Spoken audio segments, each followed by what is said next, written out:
Yeah, the storm surge, Chad, thank you for explaining that exchange of energy and that phenomenon of pulling the water out. Yes. But do me a favor, try to quantify what that return will look like in terms of how far it could go from where it usually is inshore. Are we talking 100 feet in, a couple of blocks in? You know, like how far in will people have to look at standing water, and how long can it be around? It's all about the topography of where you live. If you're on a very sharp angle to the water, it may only come back 1 or 2 blocks, but there's no real mountains there. There's nothing elevated there. It is going to spread inland for city blocks and maybe miles before it finally stops. As the storm goes by, the winds change direction, and this is what the Weather Service, the National Hurricane Center, has been so concerned about. In fact, they gave us a personal phone call and said, we want you to stress this. This is it. Yes, things will get knocked down with the wind, but the surge will kill people. And they wanted everyone to know that this is the real deal. 10 to 15 feet on top of what should be mean sea level, which means for Chris, that could be 19 feet higher than it is now because it's already 4 feet down because the wind's blowing the wrong way. Anderson, this is a major event for Marco, for Sanibel, for Punta Gorda, where we were years ago, all the way through Naples, Fort Myers, and the like. Big time water hitting places that have never been wet before. You know, and Chad, I keep thinking about it, that there's the storm surge, which is the rise of the water, but then depending on the force of the winds, there can be waves on top of that, correct? Absolutely. The waves will come in from the ocean off the Gulf of Mexico at about 90 miles per hour. Now, we know that the wind at Naples may be 128, but that will be from the east. The backside of the eye never recovered from hitting Cuba. We're going to, thank some stars for America, but we're going to have to help Cuba because they got hit by a 160 mile per hour Cat 5 that took the stuffing out of this storm. That's why we're not talking 160, we're talking 125. Big difference in power, big difference in damage. The northern part of the Cuban Keys were really destroyed from this storm, taking the energy from IRMA, putting it onto Cuba proper, and taking that energy damage away from America. It finally moves on up to Albany and Macon and the like, and we will have hurricane wind gusts even here in Atlanta. I know that seems ridiculous because everybody to Atlanta or Charlotte or Williamsburg, someplace like that up to the north, and the winds will be strong here and also in Birmingham, Anderson. All right, Chad, appreciate that. It's really nice to get that level of detail because that is what people all throughout this region are looking for now, trying to absorb every detail, every data point they can to help them make decisions. I want to go to Miguel Marquez, who is in Punta Gorda. He was there yesterday as well for us. Obviously, Punta Gorda, it's so interesting to be in Tampa and talk about Punta Gorda because, Miguel, back in 2004 when Hurricane Charlie was coming up and was supposed to hit Tampa, then it went a change that I think was about 4 degrees, ended up turning and hitting Punta Gorda and really decimating that town. What are the concerns there now, and just what is the environment like right now there? Yeah, well, what we are seeing right now, you will be seeing very shortly. The winds here are about 40 miles per hour. They are sustained. They are gusting up into the 50s. We're seeing some of the worst weather we've seen so far. It is shelter in place for Charlotte County. And they were just talking about sort of the wind effect on the bays and on the water here. I want to show you this.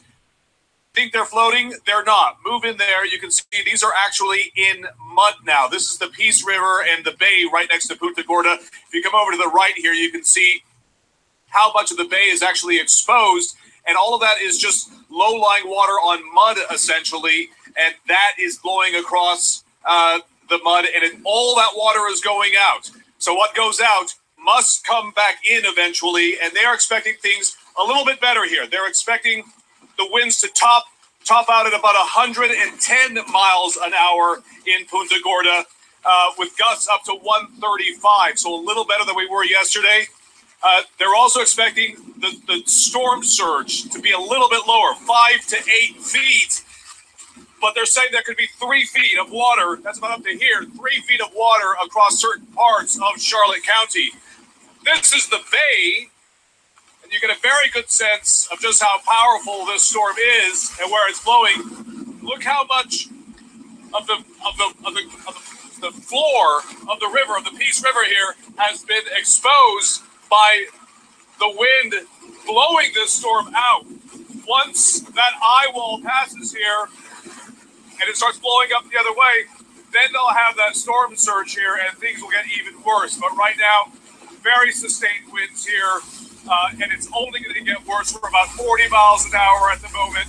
It will get up to 90 to 110 miles an hour, gusting up to 135 in this area.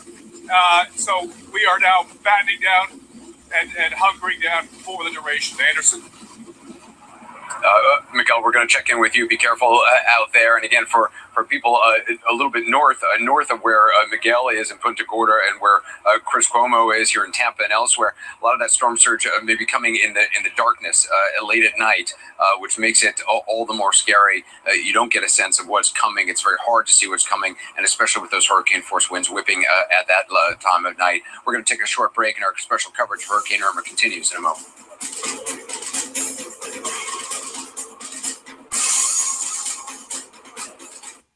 My name is Mike Rogers.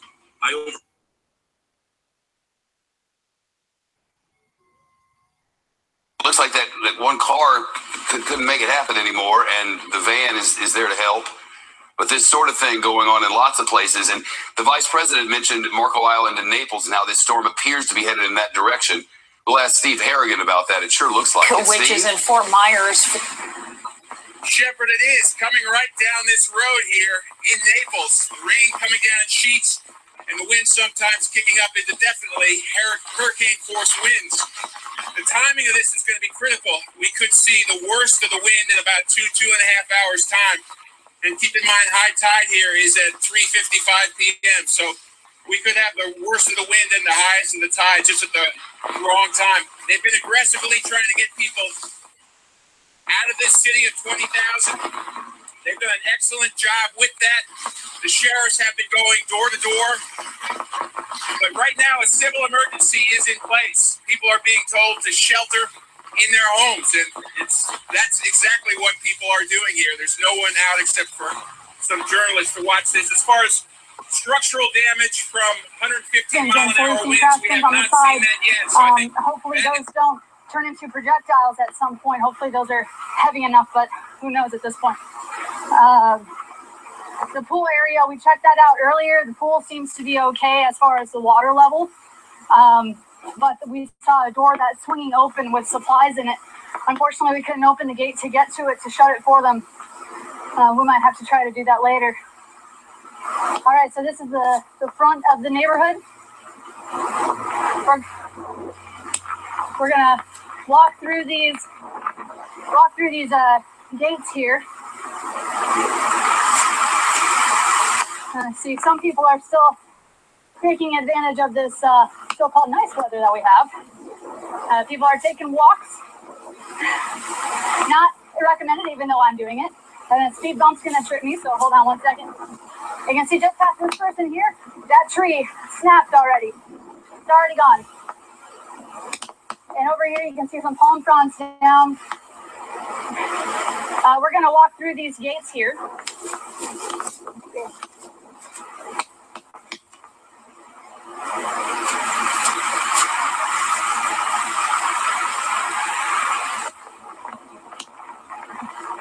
All right, so here we are. We're just off of Old Metro Parkway. You can see palm fronds have already taken a beating. We would be lucky if we only saw palm frond damage. You can see a bunch of them right there.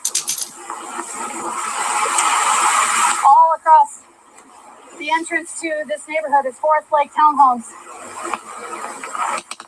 You can see the palm trees are just taking a beating right now. And I want to be able to show you guys the street, this intersection over here. The lights are still working, but it's only a matter of time until those likely go out. See if I can get my photographer to zoom in on the street signs. You can see those are just swaying right now.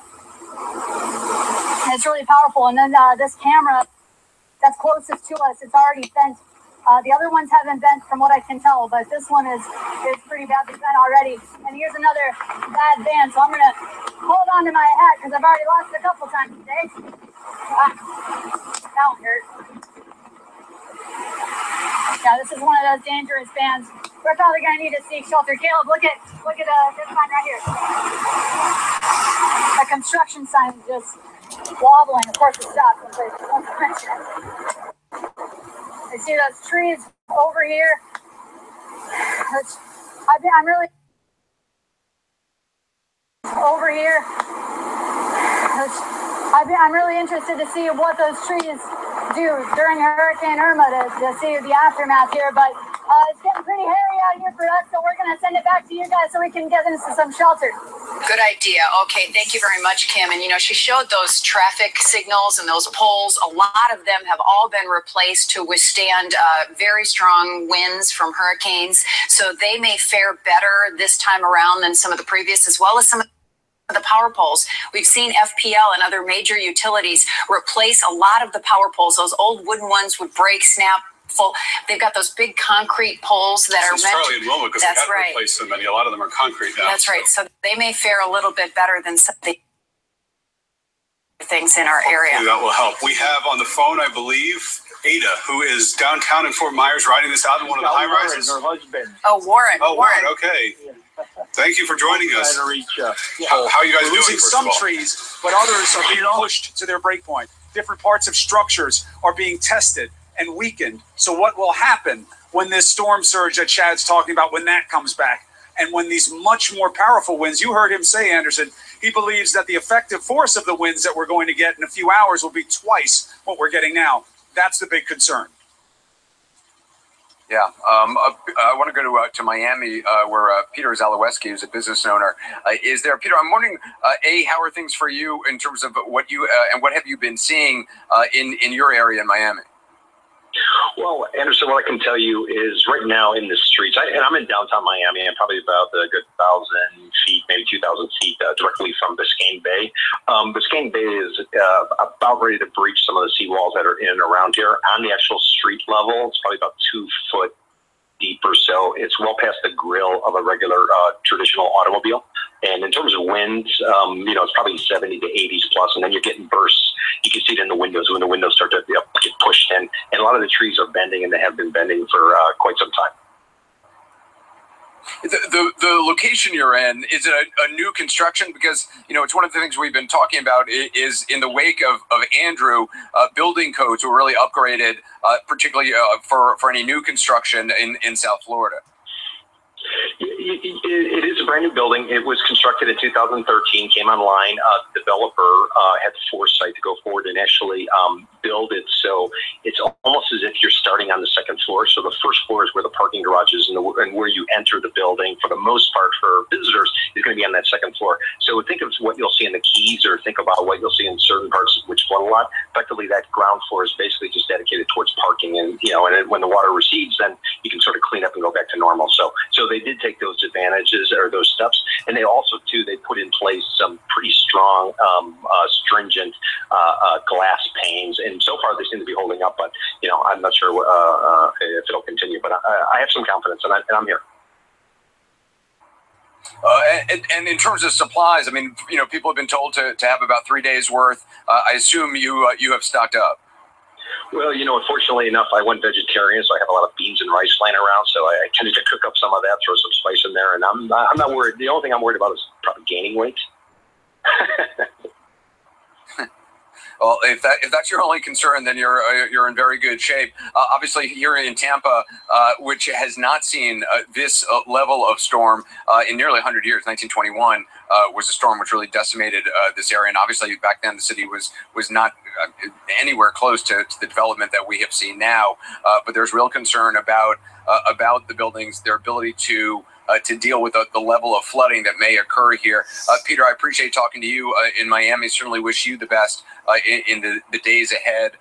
Our coverage continues from points all across southern Florida, from the west coast to the east coast. We're going to take a short break, and we'll be right back. All right, thank you. We'll check back. We want to have a great perspective, first of all, and to know that they're safe going through this. Let's go to Marco Island now. I think we have some new video here. Folks on the island are starting to see tree branches coming down on the road. And again, Marco Island, this situation could change very, very much in the next couple to 3 hours. Yeah. We'll be watching that closely. Absolutely. They're seeing hurricane wind gusts and very, very strong winds there. Of course, the island was under an evacuation order for quite a few days already. Most people have left, but this gives you some idea of what people, if you're out of the area, you're trying to get some news about your neighborhood. We are seeing some big trees broken off in this picture. So that is expected in this type of hurricane with the winds that we're seeing, that will have a lot of tree damage and maybe some power lines down. But if you look at the house is faring just fine in this picture. Of course, it's a limited view, but we just want to give people on Marco some idea of what's happening there. Let's go now to Fort Myers Beach, and this is video near the Diamond Head Beach Resort. And you can see the palm trees are always you can see in neighborhood by neighborhood here. Looks like a lot of people shuttered up there. The winds are starting, but as she was saying, a lot of folks, and there are a lot of neighborhoods like this, there's not always a place a garage to bring a car inside, or to bring the trash inside. Hopefully, you know, if you have a next door neighbor with a garage, get those things in, because those things absolutely will fly in a hurricane, those garbage canisters and those recycling canisters. Yeah. Let's go to some video from our crew that's driving around Naples, and they were doing this earlier today, and they went to several areas just to see how things were progressing. This is before the current weather we're seeing in Naples right now, so it is not as severe as it's going on right now, but you can see there's a lot of wind, some very, very heavy rain. When they stopped the car and got out, there was some very, very saturated ground already because of all of those heavy rain bands. Jim Farrell told us most of the rain is to the north of this storm, so we're seeing so much rain right now, so much of that heavy rain and downpours. But the roads, you see, nobody's on the roads. That's a great thing to see. Roads very clear at this hour, but the windshield wipers are going as they're driving around, and you see some of the landscape damage. Palm fronds in the middle of the road there. This is probably now down near the Gulf Shore area, if I remember her saying. And some of the trees and palm trees on that saturated ground have been knocked over. But so far in this part of Naples, earlier today, this is at least an hour or two ago, there was not heavy damage caused by the early bands of Hurricane Irma. Yeah, but the winds are picking up. Let's go to Kelsey Kushner live on Fort Myers Beach for us now. Kelsey, how are you doing? Hey guys, yeah, I snuck outside just for a couple minutes because I wanted to show you guys just a little update of how it's doing out here. You can see some of the trees are blowing a lot more in the wind than they were this morning. Now, when I first got out here at 2 a.m., it was just starting to see some of the wind, a little bit of rain, but now such a difference. I mean, you step outside for 2 seconds and this wind hits you, and it hits you hard. Now, there is a pool down here. I don't know if we're able to see it through this screen, but some of the water in the pool is splashing up. It's already going over the edge of the pool. There's some branches in there. We're not seeing a lot of damage, but we do see a lot of palm tree leaves. They're down. There's some pots that are knocked over. Nothing too bad, but definitely kicking up out here. Now, I just want to say that we are staying at the hotel. We feel safe right now. We did just have a team meeting with the general manager. He told us that he wants us to pack a bag, and around 4 o'clock, when the hurricane's supposed to hit us the hardest, we are supposed to evacuate into either a staircase, into a ballroom, and kind of hang out for the entire duration of the hurricane. Now, for me, this is my first hurricane, so I'm a little freaked out, but he is making us feel incredibly safe. I feel really safe being inside this concrete building so far. I mean, they have all of the windows boarded up through the hallway, so it's a little chilling hearing the wind pounding. You hear it howling. You can't walk anywhere. You kind of feel a little slip, you slide a little on the ground because a lot of people are coming in with their wet shoes. So it's dark, but I know that we are safe outside here. So again, we just have some trees blowing. Winds are definitely kicking up. The beach has some sand kicking up on it as well. So we will be safely monitoring the conditions out here. We'll keep you guys updated with how the beach is doing.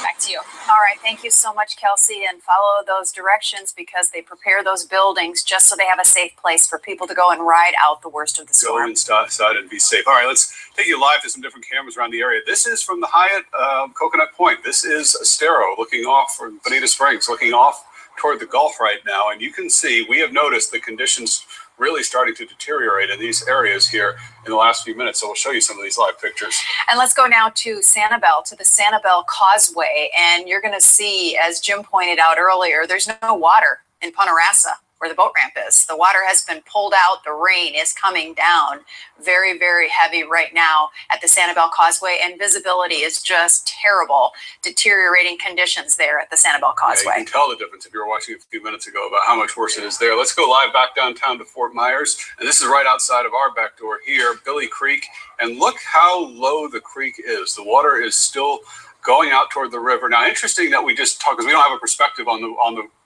full river from where we are right here. But the gentleman we were just talking to, staying in High Point Place, was saying the river itself doesn't look like it's drawn down, at least in downtown Fort Myers, but the creek certainly has. You can see how high the dock level there, where that boat should be. Well, the river where that gentleman was calling from is about a mile wide, so it's quite a big wide area there, so maybe he can't see it from as high up as he was. But Billy Creek this is just a short distance to the river, so you can see what is happening there, and we will try to bring you this picture. Hopefully it will be clear enough for us later so that you can see the difference when we're talking about the storm surge much later today. Now, we also have some wind coming to us. Is this Cape Coral? Yes, Cape Coral, and you can see just the fresh water flooding from the rain right now. Just so much rain in that area. And remember, Cape Coral had a lot of flooded areas just a week ago, or a little over a week ago, right? And so the ground is already saturated, and these heavy rain bands are just dropping so much moisture and precipitation into Cape Coral right now that you can just see the ditches are full, the swales are full, the parking lots are filling up. There's a lot of water in Southwest Florida right now. Yeah, we've got a lot more coming too. Let's go to Punta Gorda and Charlotte Harbor right here. This is at the end of Scott Street. So this is Charlotte Harbor right at the Peace River. And wow, look at that. You can kind of see those are navigation markers, so you wouldn't see them. You can see it right down to the sand. Yeah, yeah. You hardly ever see that. And you're not navigating that today. And the water is on its way out right now, but it certainly is going to be replaced and then some later on.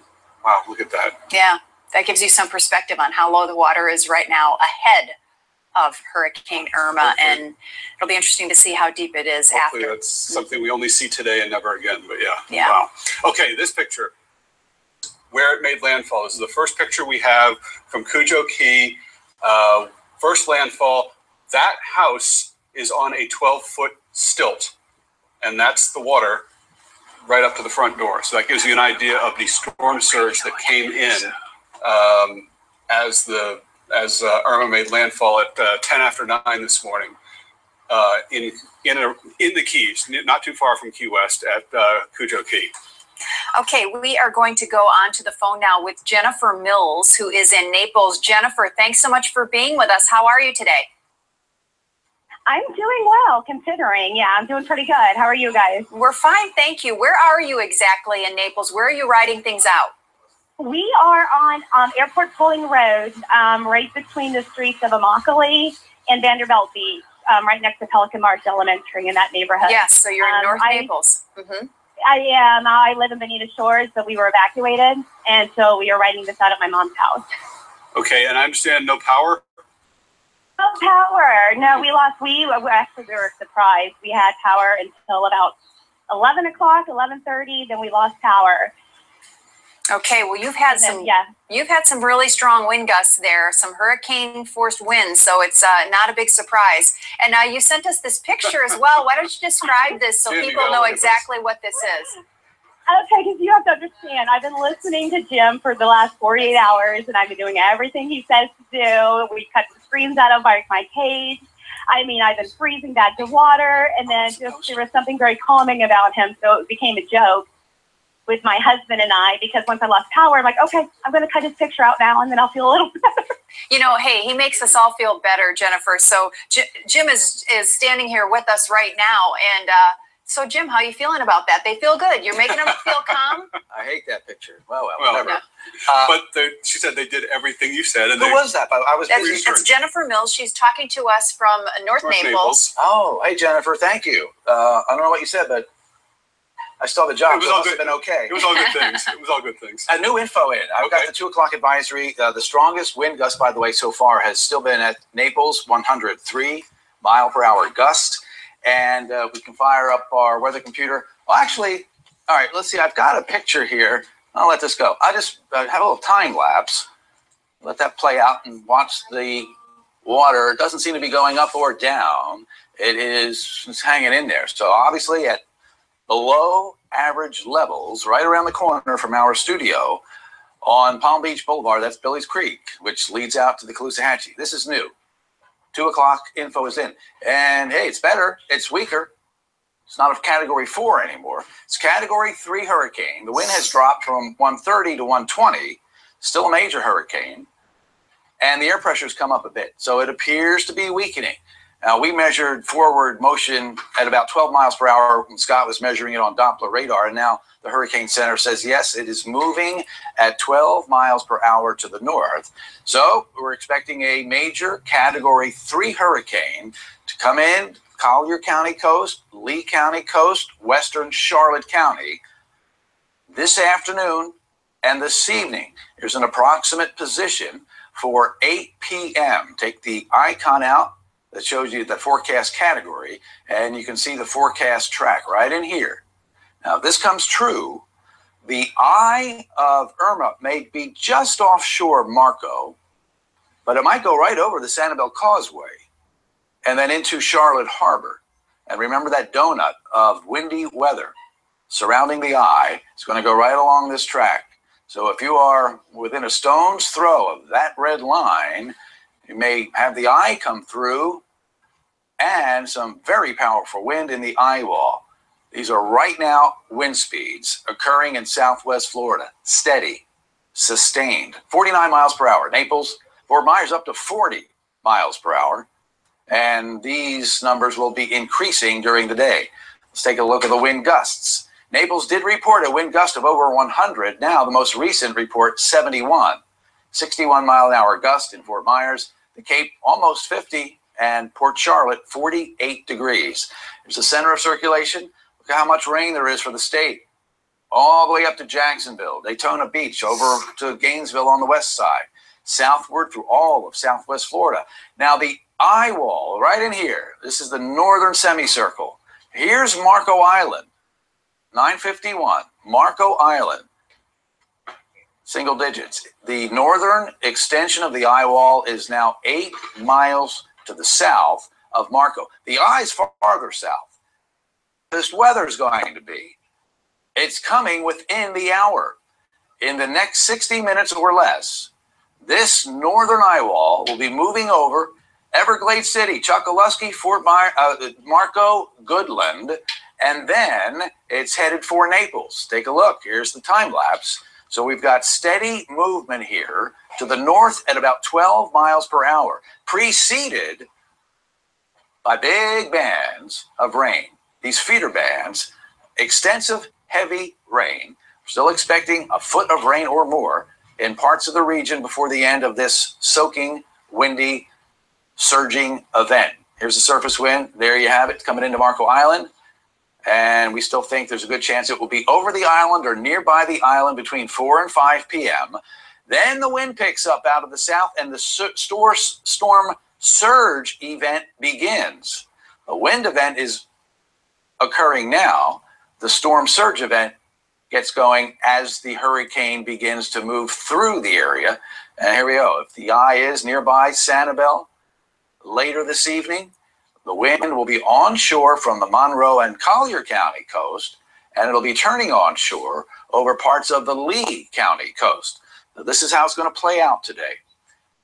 Hurricane force wind sustained in neighborhoods near the path of the hurricane. I showed you that red line. Wind gusts near or above 100 miles per hour again in communities near the path of that line. There will be some very powerful gusts inland to Lake Okeechobee as well. And then we have to keep our fingers crossed that this storm surge event doesn't play out quite as bad as it could. But surge is definitely on the way. You cannot escape storm surge when a hurricane comes in out of the south and moves in this path. There's no miracle cure to that. The wind is going to come off of the Gulf of Mexico, and it's going to push the Gulf right into the coast. That will raise the level of the water along the coastline, starting 10,000 Islands, Marco, Naples, Lee, Charlotte Harbor, the rest of Charlotte County, and then Sarasota County. So we are going to try to stay on the air as long as we can. I do want to mention that I know a high percentage of our viewers, and maybe this includes you if you're still watching, if you haven't lost power, receive our signal via satellite, whether it's Dish TV, I have that at home, I've had DirecTV. DirecTV, rain can block that signal. If you retain power, you still have power, but you can lose our signal because of rain fade, is what we call it. As too much of a last-minute suggestion, perhaps. But if you have rabbit ears stored away anywhere in the house, you can hook those up to your television. You'll have to find the remote control, change the input from your HDMI 1, 2, or however you're getting your satellite signal to the antenna selection. And then you will be able to receive a very clear picture of what we are showing you on Wink News. It generally is going to be channel 11.1 or 2, one of those. Flip around. If you don't have rabbit ears, now here's just like a MacGyver suggestion. Remember that show? The guy could fix anything? If you have a coat hanger, problem is you have a coax connector on the back of your TV. And obviously a coat hanger is not going to screw into that. But if you can get the coat hanger and stretch it out, untwist it so it's a rod, and if you can get that kind of masking taped or taped to the outer threaded part of that coax, you might get a signal from the air into your input of the television, and then again go to the TV or the remote control, change the input to the antenna selection, and you will find that we are on the air if you lose our signal via satellite. Keep that in mind in case that happens. All right, let's take a look. All right, that was later in the day, 10 o'clock, Charlotte Harbor. Now the wind's coming on shore for you. And then once the hurricane leaves, we're going to have an extended period of onshore wind. So it won't be, the water won't be as high tomorrow, I don't think, as it will be at the peak of the storm surge event later today, but the water's going to be held at the coast. The storm surge comes in, it builds up, goes up the river, the harbor, Gordon River, and then the water wants to go back out. Gravity rules. Gravity wants that water to leave where it's not supposed to be. But if the wind is strong enough, and it will be very strong tomorrow, that's going to keep the water at the coast. It's going to slow down the ability for that water to drain back into the Gulf of Mexico. So I do expect that tomorrow is going to be another significant day for flooding along the coast. So we will have to monitor that as we get there. You may never see this again. Take a look from our Punta Rassa sky cam. It's not wet. There's water there, but boy, where did the water go? It's been blown out to the Gulf of Mexico by these strong northeasterly winds. And as that wind continues to blow out of the northeast, water. It is pushing water away from the coast. And I kind of coined the idea of this. I call this now the Donna effect. This happened with Hurricane Donna in 1960. That's Billy Creek, right here behind Wink Television. And it is exposed. You can see some of the muck there along the seawall. That's not supposed to be that low, but it is. We've got the Collier County Emergency Operations Center online. Oh, is this Dan? Dan Summers? Oh, a video of a live look video. This is a recent shot. We took these. Oh, this is live. All right. From the Collier County Emergency Operations Center. This is live. You are looking at the pine trees. Yeah, good. Good perspective. Back up. Look how tall they are. They are, I would imagine, they've already survived wind gusts of 100 miles per hour. So, you know, if I was a tree doctor, I'd say, hey, so far so good. Maybe you will survive, pine tree. They've already made it through gusts of 100, probably because they're almost palm tree-like, so thin that the air is able to flow through those. Now, palm trees, as I'm sure you know, are very wind resistant. You know, Donna came through in 1960. If you're familiar with Fort Myers and the palm trees, the royal palms along McGregor Boulevard, they're still standing. They went through Donna. Wind blows through a palm tree very easily. The trunk is not the problem on a tree. It's like a telephone pole. The wind will blow around the trunk. it's the leaves, or in this case, palm fronds, that trap the wind, and then that resistance bends the tree to a potential breaking point. And of course, if it's in a stand of other trees, then the wind gets blocked by the trees nearby, and the wind's not quite as strong. So some trees will survive. Others are going to be snapped. There's no doubt about it. And this is, it's not too early to talk to you about post-storm issues. After the hurricane leaves, folks,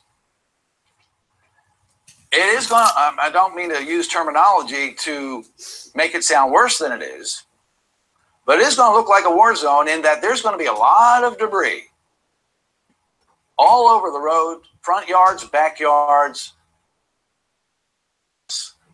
twigs, branches, mailboxes, you name it.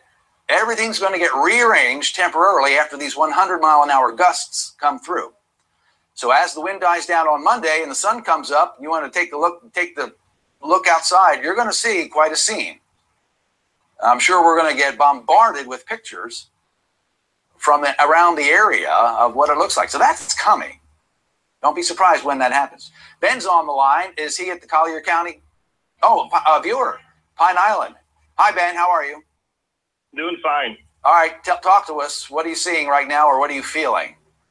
We're right now in Bokeelia on Pine Island, and it's going pretty good. We went out for a drive to check on my grandpa's place in St. James City, and we really saw the water levels drop crazy down off the canals and off the ends of the piers. Ben, are you watching the TV? Can you see the pictures that we are showing that you sent to us? Yes, there they are. Good. Yep. I want you to walk us through these pictures. If we can slow down this little slideshow so he has some time to... is that you, Ben?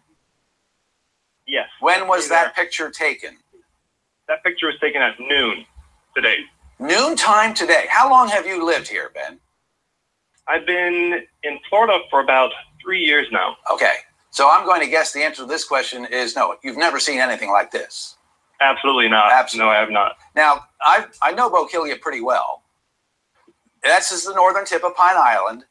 Is this up by the little restaurant out there? This is actually at the end of St. James City, the very southern. Oh, you're not Bokeelia. You're St. James City. I'm sorry. All right, talk to us. I live in... Go ahead. Yeah, I live in Bokeelia, but we drove down to St. James City to check on my grandpa's trailer that he has there. That explains it. You are a resident of Bokeelia, but these are pictures from St. James City. What did it look like? You were there today at noon. This is just a snapshot, but as you looked around, what did it look like? Tell us. It was pretty crazy. I was surprised to see that some of the trees have already gone over. I sent you a picture of one of those. A lot of debris on the roads, and a lot of trees looking like they're going to be going over on power lines. So talk to these pictures as we change them, Ben, if you don't mind. Sorry to interrupt, but we've just got a new pickup. This again is St. James City, right? Yes, okay. It is.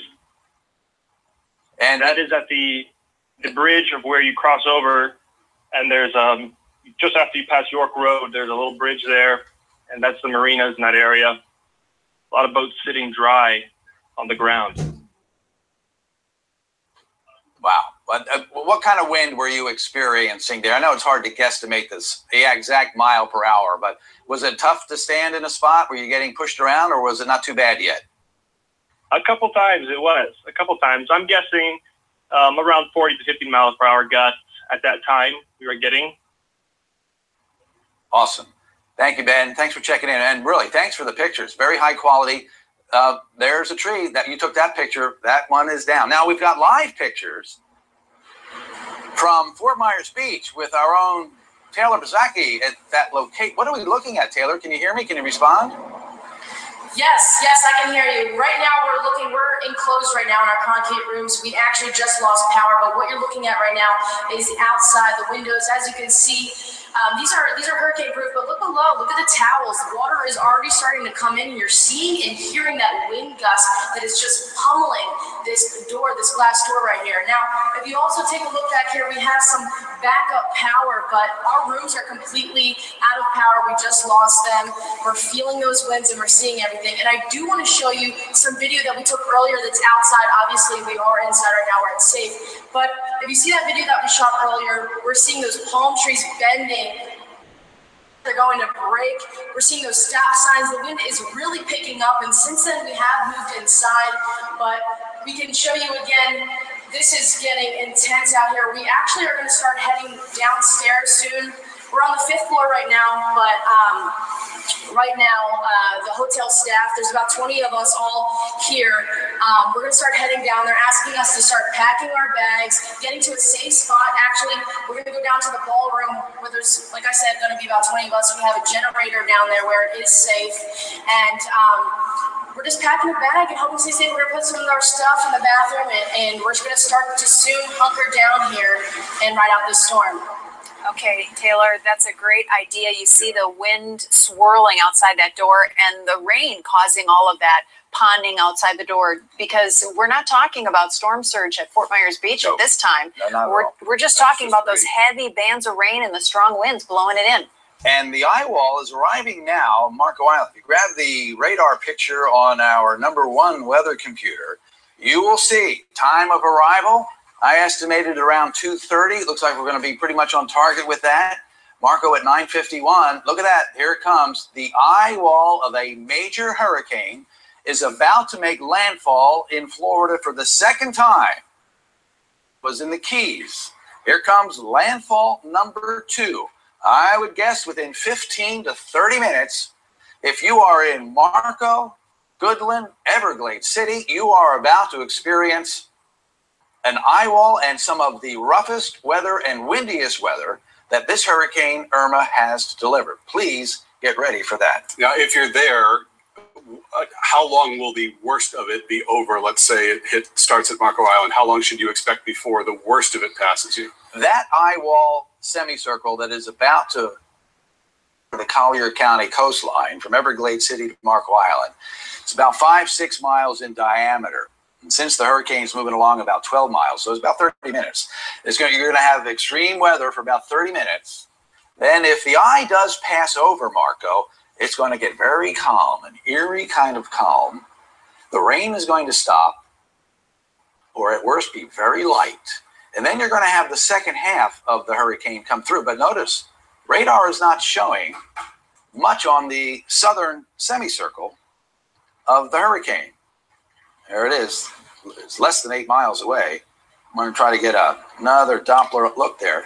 Boy, it's lopsided. Look at the structure of that. You see the calm eye approaching Marco. There's not much on the south of the eye. Is that does that show it's weakening? Is that a weakening sign, or what does that mean, Jim? No, it means that basically, you've heard us say this many times, they're organized or the disorganized. It was super organized earlier. It was very concentric. It was very well distributed. Now it's lopsided with rain on the north side. But that doesn't mean all of the wind is on the north side. You can still have wind without rain. So it's going to be a rough ride for Marco here as this eye wall pushes through. There won't be as much rain on the back half, but it could be just as windy on the southern side. All right, we'll get right back to you, Jim. We have Olivia Mancino live at the Emergency Operations Center in Collier County. Olivia. Well, Chris, just within the past 30 seconds, the winds have really picked up here. As you can see, Jim mentioned earlier, these pine trees just absolutely going nuts in the wind. Now, a lot of us have kind of been cooped up in this building for the last 24 hours, so I'm going to have him swing the camera around. As you can see, plenty of people here are outside right now checking out this storm really before we get the brunt of it. As I mentioned, the winds are really picking up. I mean, check out the parking lot over there. The trees are just going absolutely nuts. We're all kind of bracing for impact here. We know we're going to get the worst of this storm soon. And look at that. One of those trees just fell just this second. It just got uprooted. we know that this storm is really about to hit our area bad.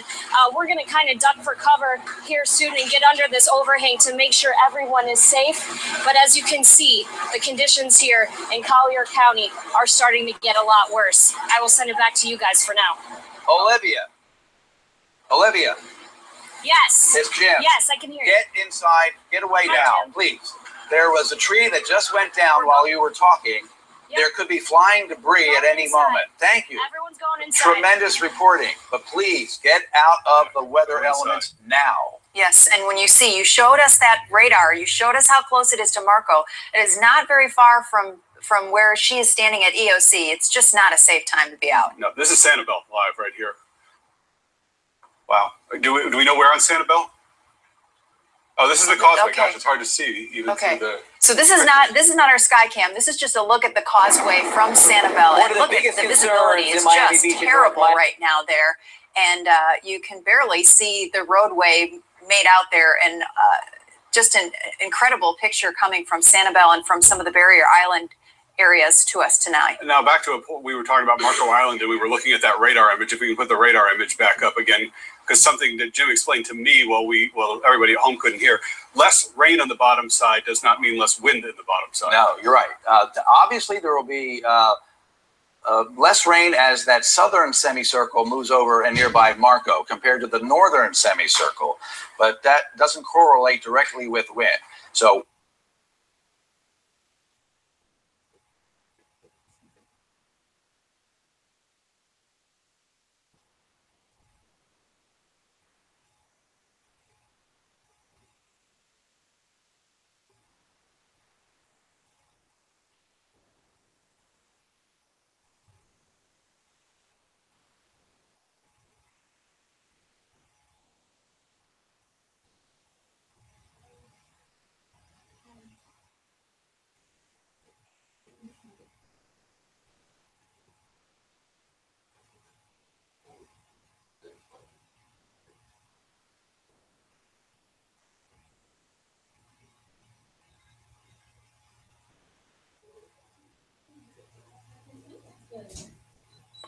you can still have a lot of wind without rain.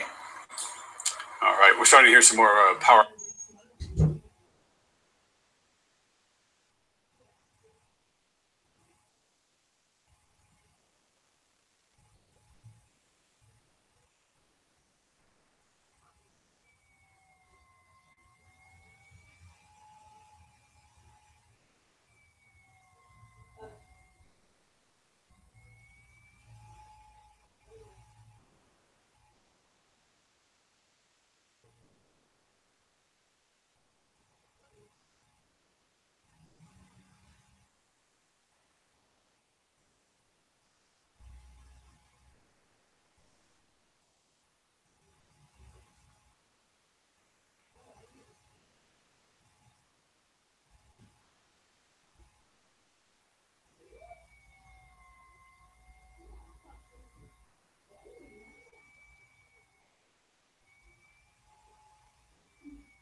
So you can still have a lot of wind without rain.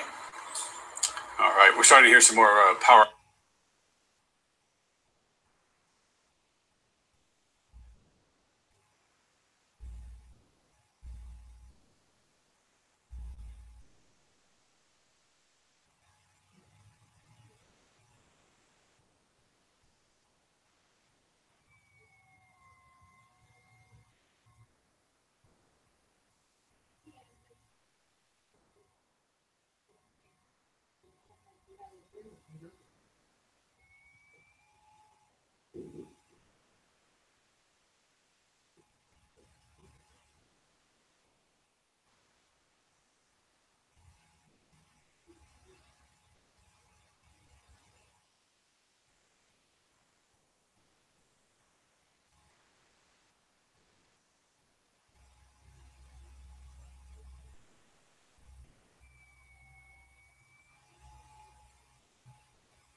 So you can still have a lot of wind without rain.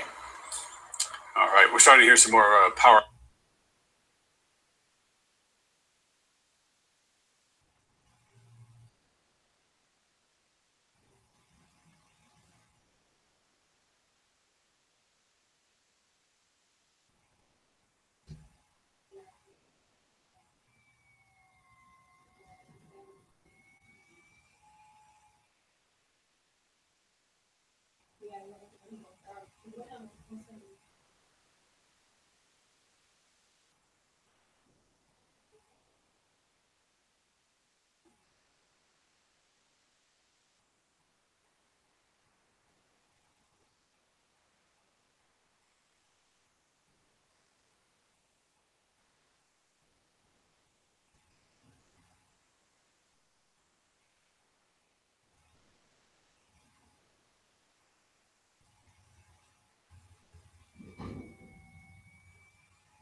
So you can still have a lot of wind without rain. All right, we're starting to hear some more power.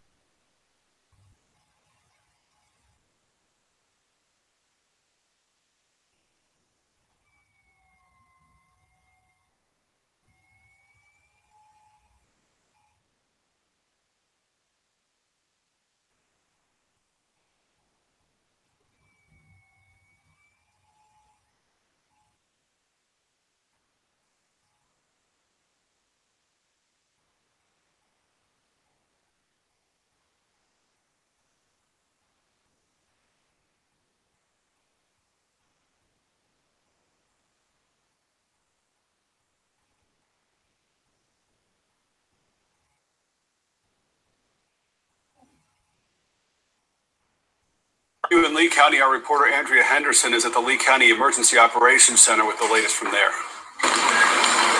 I'm right outside the Lee County Emergency Operations Center here. Luckily, I'm blocked by a wall here, so I'm being blocked off by the rain. You can see really just how much the wind and the rain is picking up at this time. You can see kind of it gusting along the road there. Now, in Lee County, they have pulled emergency management, EMS, off of the roads. Rescue crews and law enforcement at this time have all been pulled off the roads until it is safe to go back out. They are in specific locations. They will be deployed later once a storm passes and once it is safe. Now, emergency crews here earlier did want to clear up. There were some commotion at the Germain Arena that it was not a safe location there, but they say it is very safe for the people there, and anyone who is seeking shelter there should feel safe. And this is what they had to say earlier at their press conference.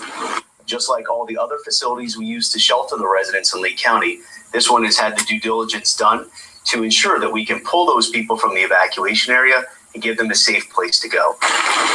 And now that those emergency crews and law enforcement are off the roads, if you do need help, they are still answering phones here. You can call that 211 hotline. Another number that you can call is 239-433-3900, and they will be there answering your calls, assisting you if you need any help at this time. Of course, I'll continue to bring you updates from here at the Lee County Emergency Operations Center. Guys. All right, thank you. Southwest Florida's most populated city, Cape Coral, is bracing for a weather event bigger than it's ever seen. More than 25,000 people there are under mandatory evacuation. And Mayor Marnie Sawicki just spoke with reporter Lauren Sweeney. And Lauren, what did she tell you? Well, I actually spoke to her just before 1 o'clock on Skype, and of course, we've been just looking at so many amazing, crazy pictures come in, so we're able to just bring you what she said now. Around 1, they were not seeing hurricane gusts just yet. They were expecting them to arrive around 2, but all the emergency responders at that time were off the road. She said then that she did not want anyone else to be on the road and that they were preparing for a very real storm surge threat at that time. Everybody at this time is in the emergency personnel that will be working with that are in our EOC, which is our Emergency Operations Center, and we're actually going over and preparing for the aftermath. And what do you do when the storm surge comes in? You know, how do people get on the list for us to do welfare checks? So we're going over all those preparations now. And this is a really difficult one for me. because we have for the last 3 days, I think, sent out messages of people, you know, they need to evacuate, they need to be safe.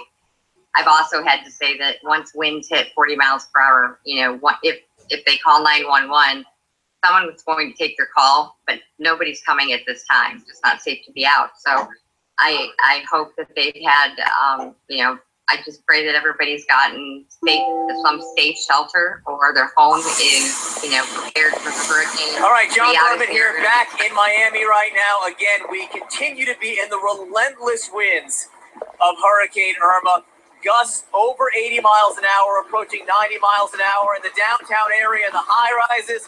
They're reporting wind gusts of 100 miles an hour, which is easy to believe, very easy to believe given what we're in right now, where we're standing. A crane did collapse there in the high winds. There is some storm surge on the streets right now, with some of the major boulevards covered with water. Here where we are, it seems the waters are receding just a little bit. We're keeping a very close eye on that. Miami not even going to get the worst of it. The eye moving ever closer to the west coast of Florida, ever closer to population centers like Naples, then Fort Myers, then Tampa. Let's go to Anderson Cooper, who is in Tampa. Anderson, I got to say, if you're going to get worse than this, you have a heck of a night in store for you. Yeah, I think a lot of people here in Tampa and Naples have been watching the images out of Miami with understandably a lot of concern because they know what is heading here is going to be exponentially worse. I'm joined right now by Senator Bill Nelson from the state of Florida.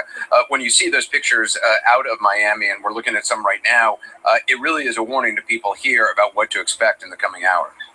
Anderson, people are scared, but people are really helping other people. But Miami is getting those outer rain bands. The real strength of this storm is going to be as it comes up the west coast here. And this river that is now down because it's draining out, the wind is coming from east to west. That's going to reverse. Yeah, the Hillsborough River goes to Hillsborough Bay and Tampa Bay. And when the eye of the storm comes up off of the coast, and that counterclockwise wind is going to bring that water up Tampa Bay, and up here it doesn't have anywhere to go. You're going to get some flooding here. Yeah, storm surge expected anywhere from 5 to 8 feet. But again, with the winds, hurricane force winds, there's going to be waves on top of that water. And especially if it's at high tide, then we got all the more water. Yeah.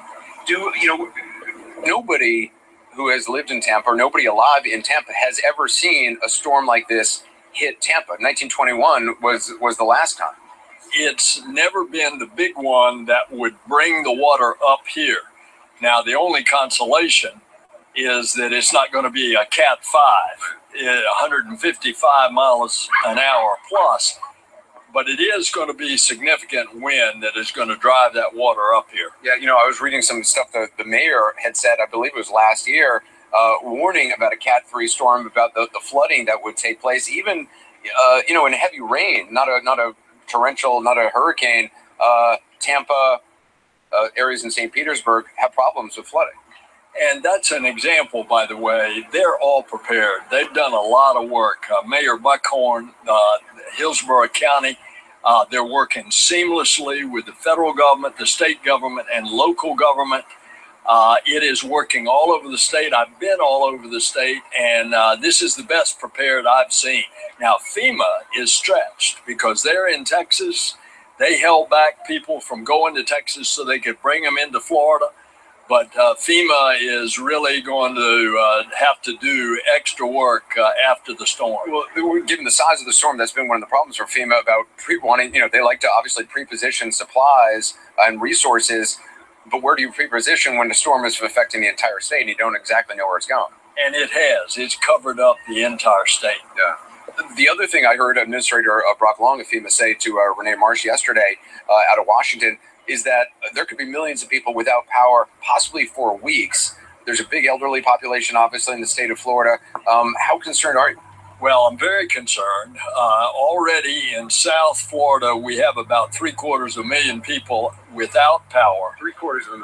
That's just in South Florida because of all those rain bands and the wind bands that have come in from the Atlantic. As you move that state through the entire peninsula, you're going to have a lot of down trees onto power lines.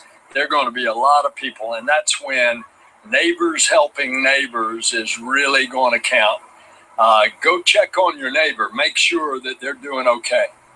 You know, when the electricity goes out, things can change very quickly for a lot of people. I mean, there are people who need access to medication. There are people who need access to dialysis. We saw that in Harvey, even just kind of the mundane day-to-day things that people need for their health. When there's no electricity, those are things that have to be taken care of. I've never seen people as prepared in Florida as I have here. They've got, most people are packing up ice, putting it in coolers to try to get as far as they can without power. But as you say, Anderson, if it's weeks without power, it'll be a real strain. What are you hearing from the Keys? Well, I talked to the mayor of Key West. The hurricane was going to the right of him, somewhere between there and Marathon. Marathon is probably getting the worst of the wind, but they are they're you know, they're caulks. They're accustomed to hurricanes. By the way, a tremendous evacuation. They only had about 10,000 people left in the whole county. They moved most of their emergency operations up to the northernmost key, Key Largo. So they're as prepared as they can be. Yeah, Senator Nelson, I really appreciate your time. Thank you. Good luck to you. Thanks. Senator Nelson has been traveling around. He was in Orlando earlier, went to the EOC, trying to check on as many locations as he can. Again, we have reporters who've been looking at John Berman in Miami, just getting really hammered there in Miami. Also, Chris Cuomo starting to expect a turn and some really bad weather, according to Chad Myers, in the next hour or so. Our coverage is going to continue, obviously, from here and all points across southern Florida and beyond. We'll be right back.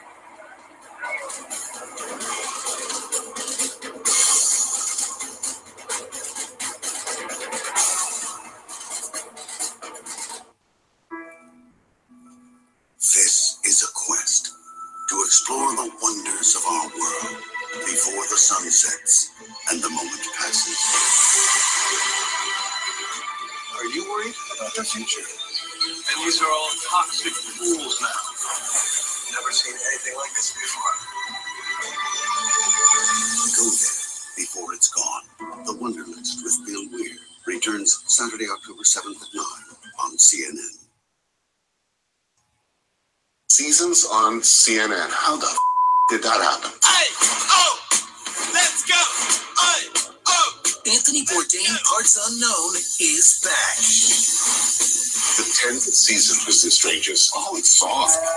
Wildest, most creative season yet. So what's the secret to making it this far? Alcohol. Season 10 of Anthony Bourdain, Parts Unknown starts Sunday, October 1st at 9 on CNN. My name is Mike Rogers. I oversaw all 16 of our nation's intelligence agencies with access to classified information on secret U.S. operations. These are the true stories you never heard. Until now. This is CNN, the most trusted name in news. Spying is universal. The United States is the prime target. Across the globe, America faces relentless enemies. Cyber attacks, assassinations. You dancing with the devil. With the battles fought in secret. You don't know the half of it. Now, our most covert missions will finally come to light. Every American's going to ask the question, who can I trust? Declassified. Saturday nights at 9 on CNN.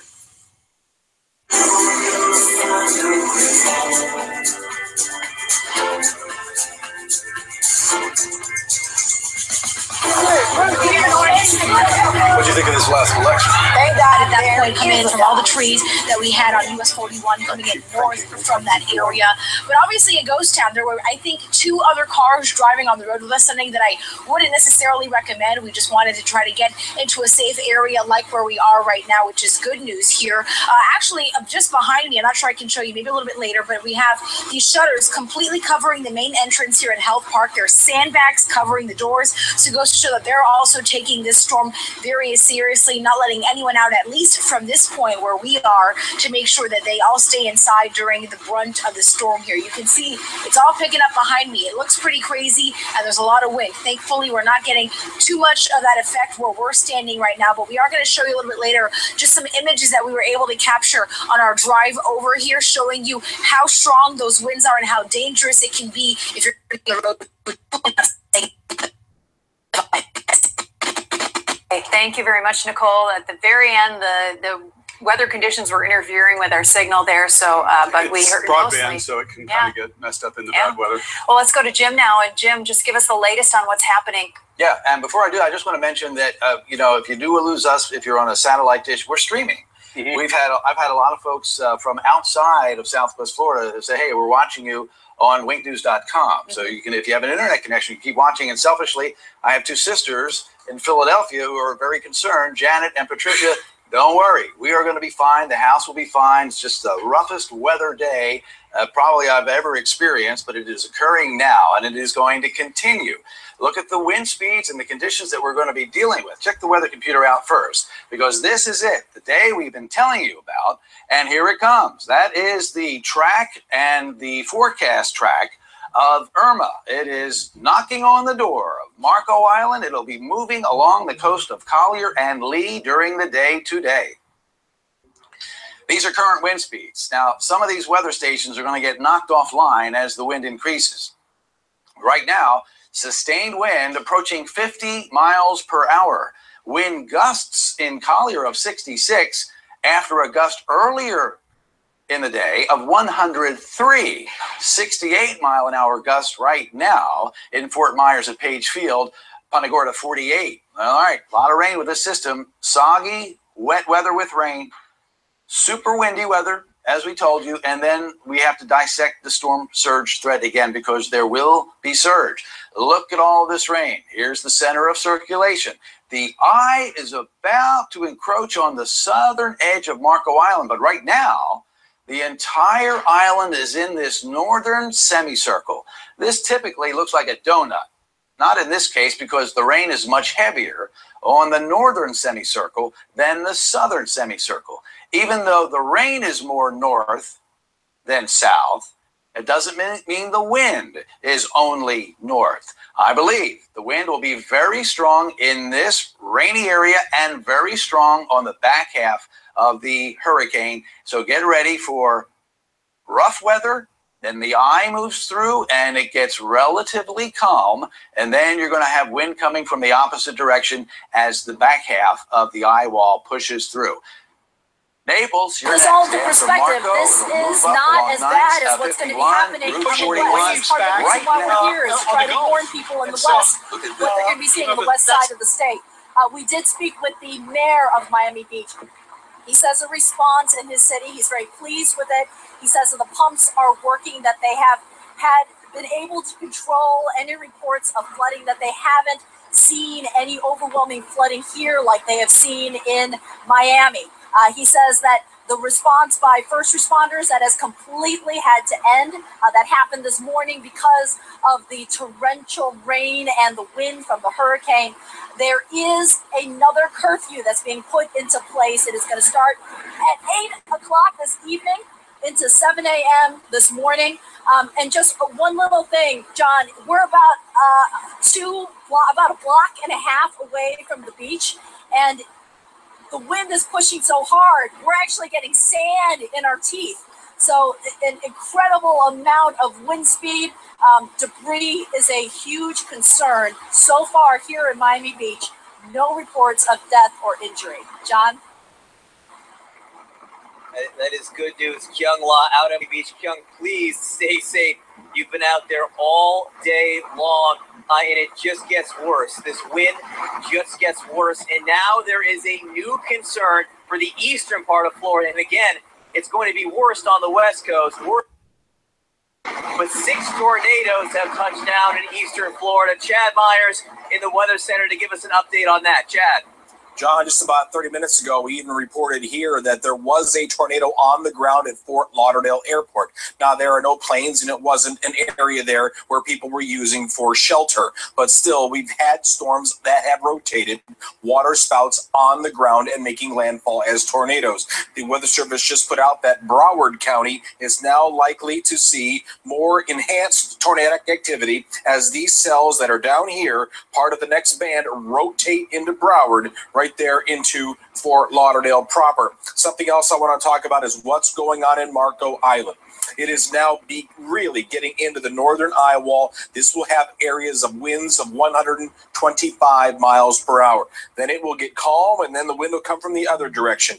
This is really the most important area of danger right now. And then Naples, you'll get that in about 30 minutes. Eventually, Fort Myers, you're an hour and a half away from the northern eye wall. If you think what you have now is bad, it's going to triple. It's going to triple from what you're seeing now. The wind speeds will go all the way to 120 in Fort Myers. The force of that wind with the water involved, it's like being in a car wash with a pressure washer. It's not only the wind, but the water has mass too, and that's blowing up against your home. If you are in this track, as we go like this, I want you to pay attention to the wind, and you're hunkering down. I want you to pay attention to the wind. The wind will be from this direction. So you need to be on the north side of your home or northwest side of your home. As the storm goes by, the wind will come in from the east and then maybe even from the north. So that's the whole story. I want you to kind of keep yourself mobile in your home if you don't have your windows boarded up, because windows will be breaking as shingles fly off your neighbors' homes, and you may need to get into some place that's more secure than where you were 30 minutes ago. Clearly, if you have a closet or if you have a laundry room that does not have any windows, that's the place to be now. Marco, Naples, Fort Myers, Punta Gorda, Port Charlotte. It's you next. You get ready. John.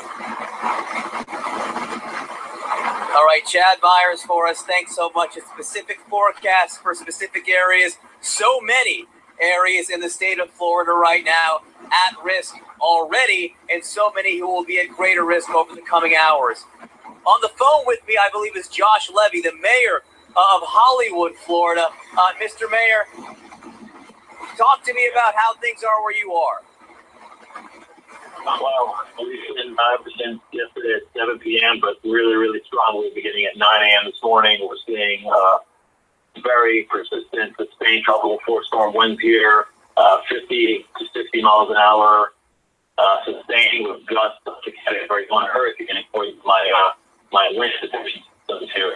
A lot of trees down. We've had some structural fires in the city, extensive tidal flooding on the eastern low.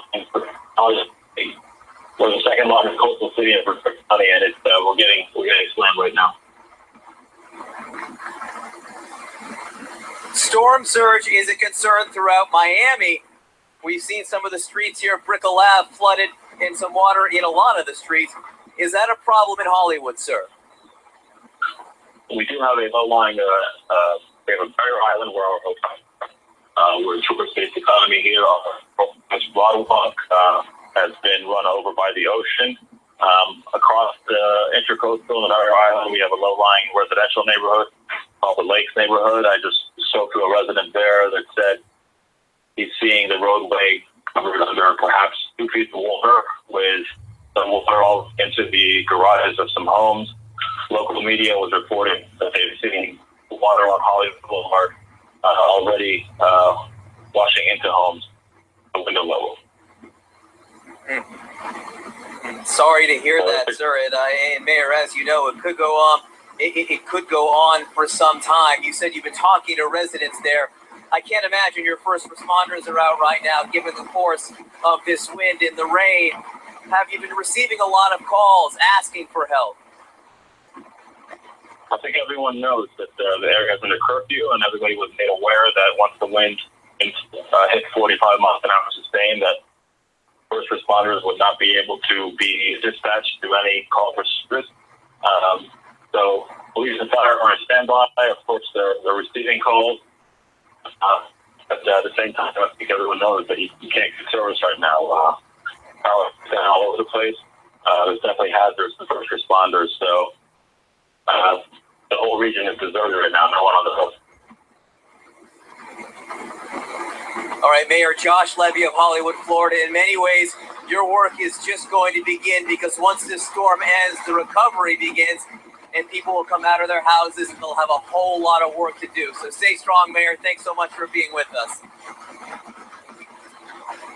All right, we're here in Miami. Obviously, as you can see, still ferocious winds in Miami. That's the way it's been on the east coast of Florida for several hours now. Hurricane Irma has made the turn. It is moving up the west coast. Serious concern of storm surge, 10 to 15 feet of Naples. CNN special live coverage of Hurricane Irma continues after a quick break. I'm Essie Cup. You might know me. Phil was saying, even though that we are on the tail end of the storm, these are some of the strongest winds that I have felt in the last 2 days of covering this. So perhaps before Irma leaves, casting with us so that we can get the important information out there to as many people. Ross Lowe from the News Channel. The news station more and more important as we're getting more and more reports of neighborhoods losing power. Let's look at Charlotte Harbor right now. We have some new pictures in from Charlotte Harbor. Of course, wow, look at how low the water is in Charlotte Harbor right now. And these folks, of course, ground zero for Hurricane Charlie. So we'll be watching very, very closely to see what happens as that water comes back in later on tonight and into the morning. And let's look at Punta Gorda right now. John Joyner sent us this video from 12:45 today. They were just looking at wind at the time, but there's a canal right there too that looks a little low. Because you can judge it by the seawall there. And the neighborhood looks fine, windy. The canal looks okay, no damage. But this again was at 12:45 this afternoon. Let's head to Arcadia now. We have another set of video, 12:37 timestamp, very nice. A lot of wind in Arcadia, but again, a couple hours ago now, so I would imagine that's picked up quite a bit since this was shot and sent into us. But you can really see the trees moving there. Let's go to Little Hickory Bay in Bonita Springs. This taken from a high-rise building or a multi-story building. And you can see the palm trees, of course, blowing strong. And you can see the water there as we're coming around. He's panning around. This is video we're looking at right now. You can see the waterway at Little Hickory Bay. And you can see a lot of the boats out of the water there. And a lot of heavy rain coming down and the sheets of wind blowing the water, even the surface of the water being blown by the heavy wind gusts. See if we can play this one. Okay, play it again from the beginning here, because one of the big things for folks in that area, right there, water on that side, come around the street, come around the building, water on that side. So obviously an island, but these folks really have very, very little space between the water that's on both sides. So the surge event will be something very important to watch for them. So this is Hampton Park that we're going to be looking at next. I believe this is this in Gateway? Or this is in Lehigh Acres, Hampton Park in Lehigh Acres. They're looking at this from inside their house through the hurricane glass. And that's important to emphasize because we don't want anyone taking any risks. Do not go outside to get pictures for us. If you can do it safely from through hurricane glass, that's great. And we're looking at a lot of wind in this area as well. He's panning around to show us the neighborhood. We don't see any damage here. We just see a lot of heavy wind, rain, some very cloud-covered skies, dark skies. They say that they had about 6.5 inches of rain since yesterday, based on their personal rain gauge. So they're getting a lot of rain in Lehigh Acres. This is from Gerald Block. Let's see. He's in Austria, but he has access to this camera at his condo here in Fort Myers. So we're showing. I'm not sure what part of Fort Myers. On Julia's Way. He's in Julia's Way. Okay. Video. He is safe in Europe, but letting us know that the wind is really starting to pick up at his place here. 9th Street in Naples. Let's take a look here. This is the Bellicera Hotel, or near the hotel, right here. Okay. Taken from the living room window, and you can really start to see everything start to build up as we get. And again, this looks based on the trees and the location. I'm going to guess this was taken a little while ago because the wind is starting to pick up even more in that part of the area. Absolutely. We have someone on the phone right now from the Iona McGregor area of Lee County. Sarah Goodwin is with us. And Sarah, can you hear us? You can now see the pilings here along that bridge. There's the new bridge there. They haven't shut the new bridge to traffic yet. 40, 45 miles an hour, gusting up much higher here. It is going to get worse, though. They're expecting category 3-ish winds here, up to 110 miles an hour, sustained. 35 for Charlotte County now. It is shelter in place. Do not try to get to a shelter.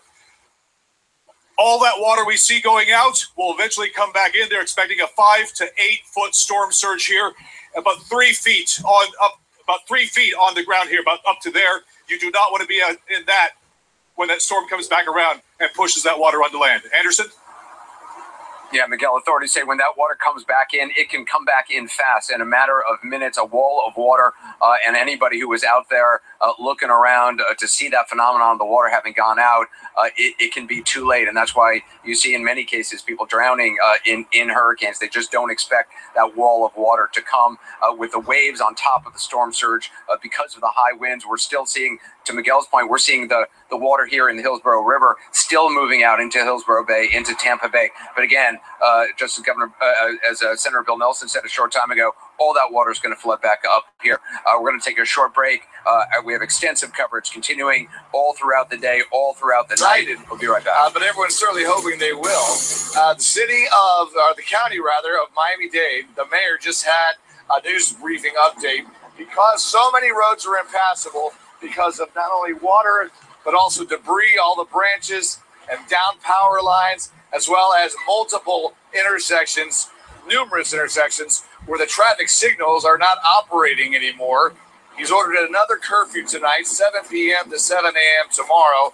They don't want anyone on the road,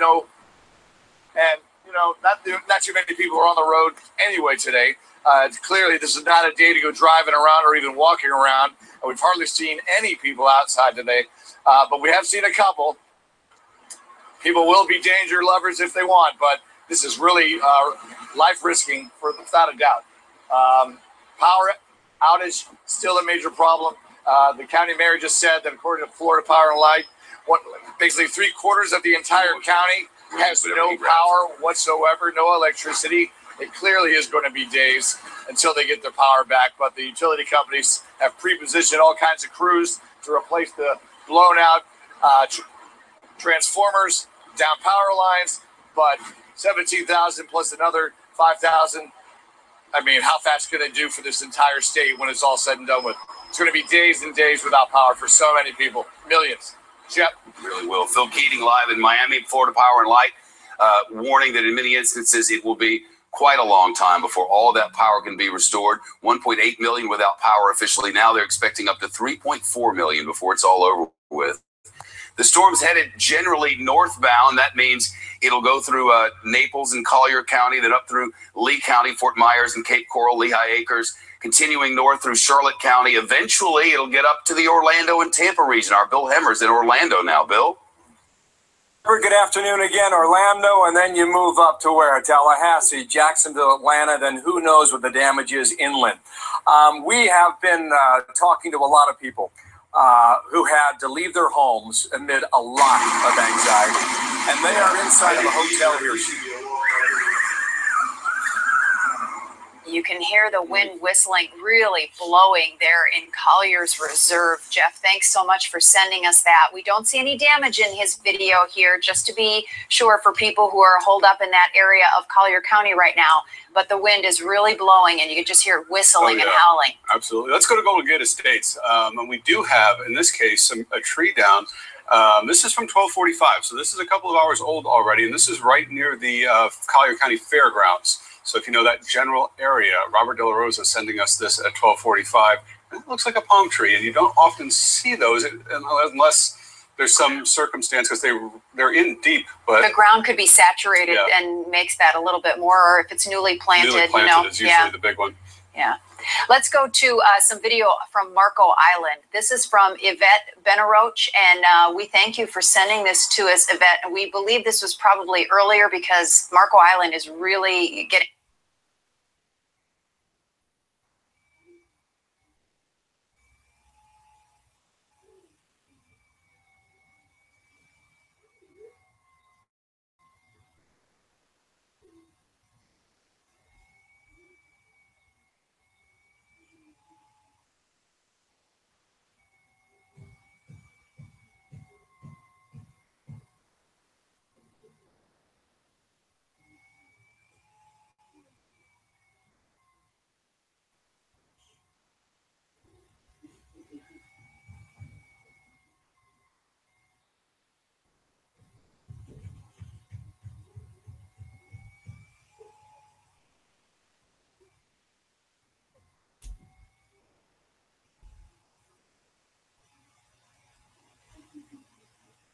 o'clock in Southwest Florida. I'm Shepard Smith in New York, and this is Fox News Channel with continuing coverage of Hurricane Irma. The interim update from the National Hurricane Service is just in.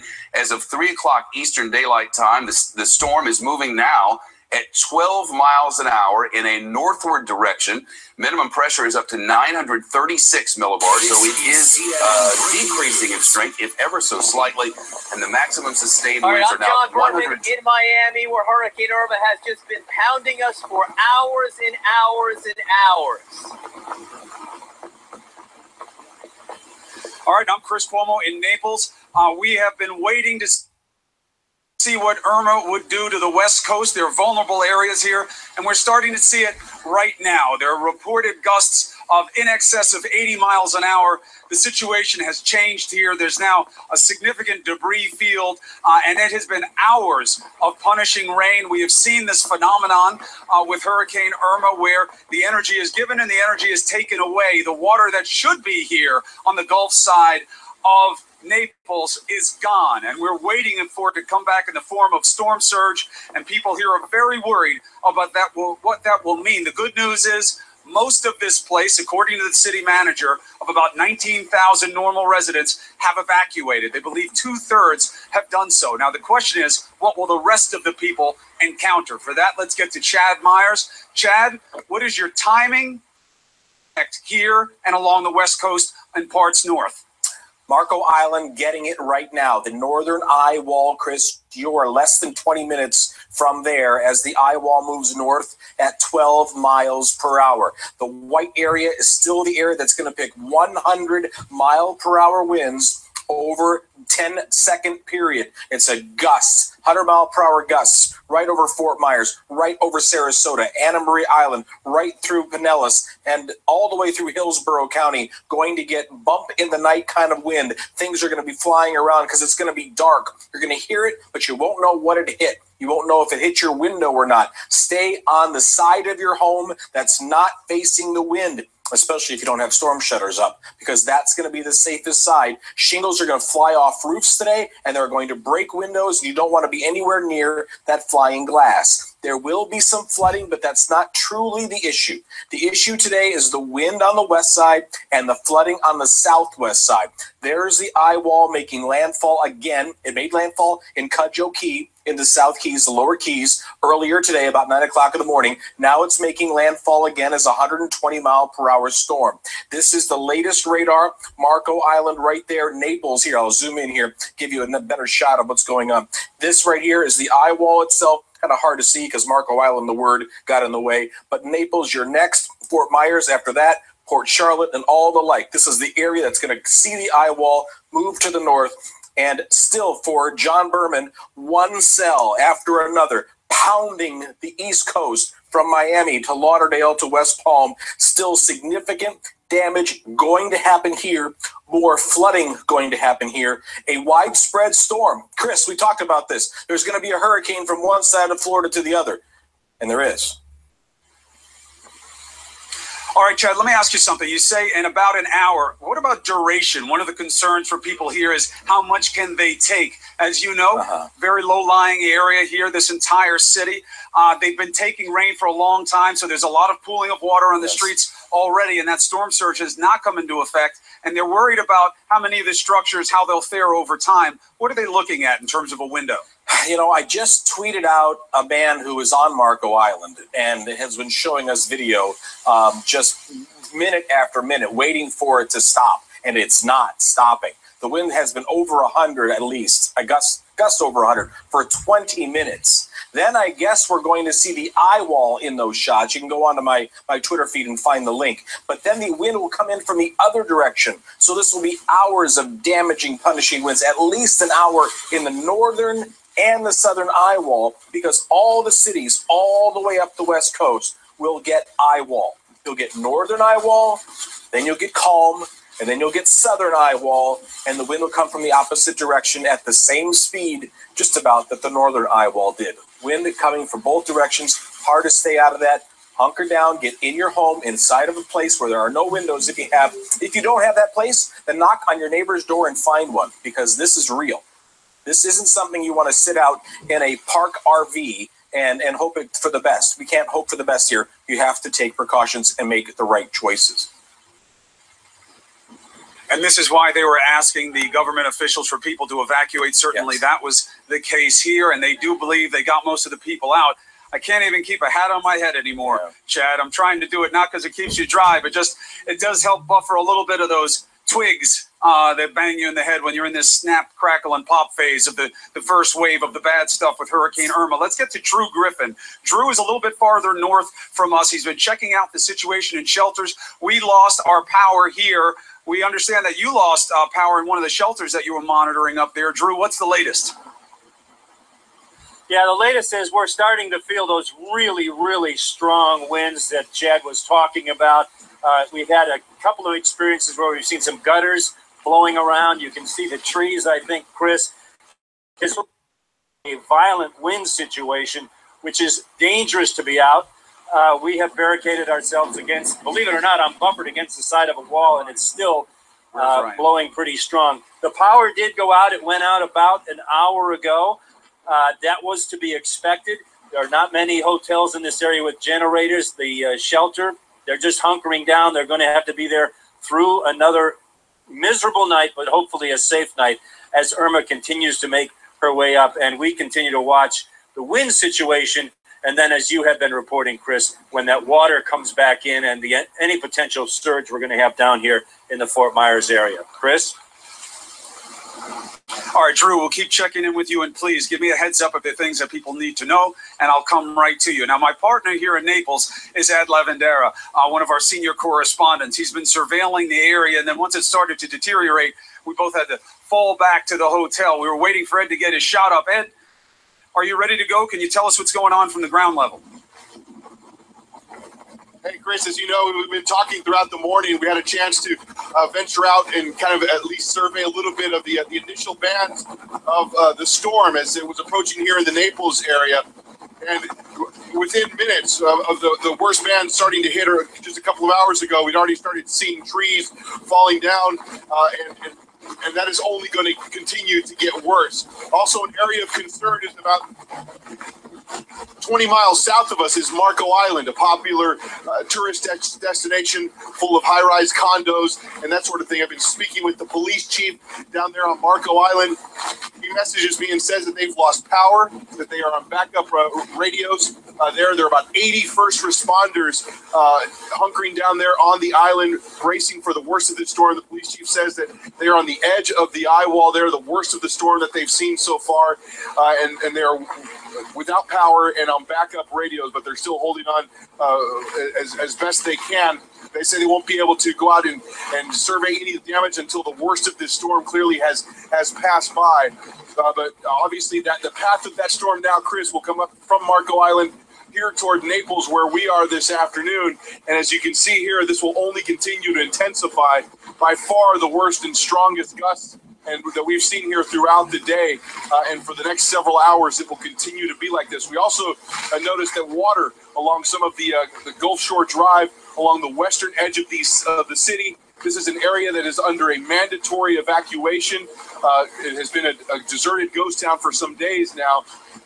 We saw the water quickly rising out there on some of those streets, and a lot of those areas where those trees were falling down as well. So we are here between the Gulf side, which is here about a half mile to my left. There's also a river that cuts through town.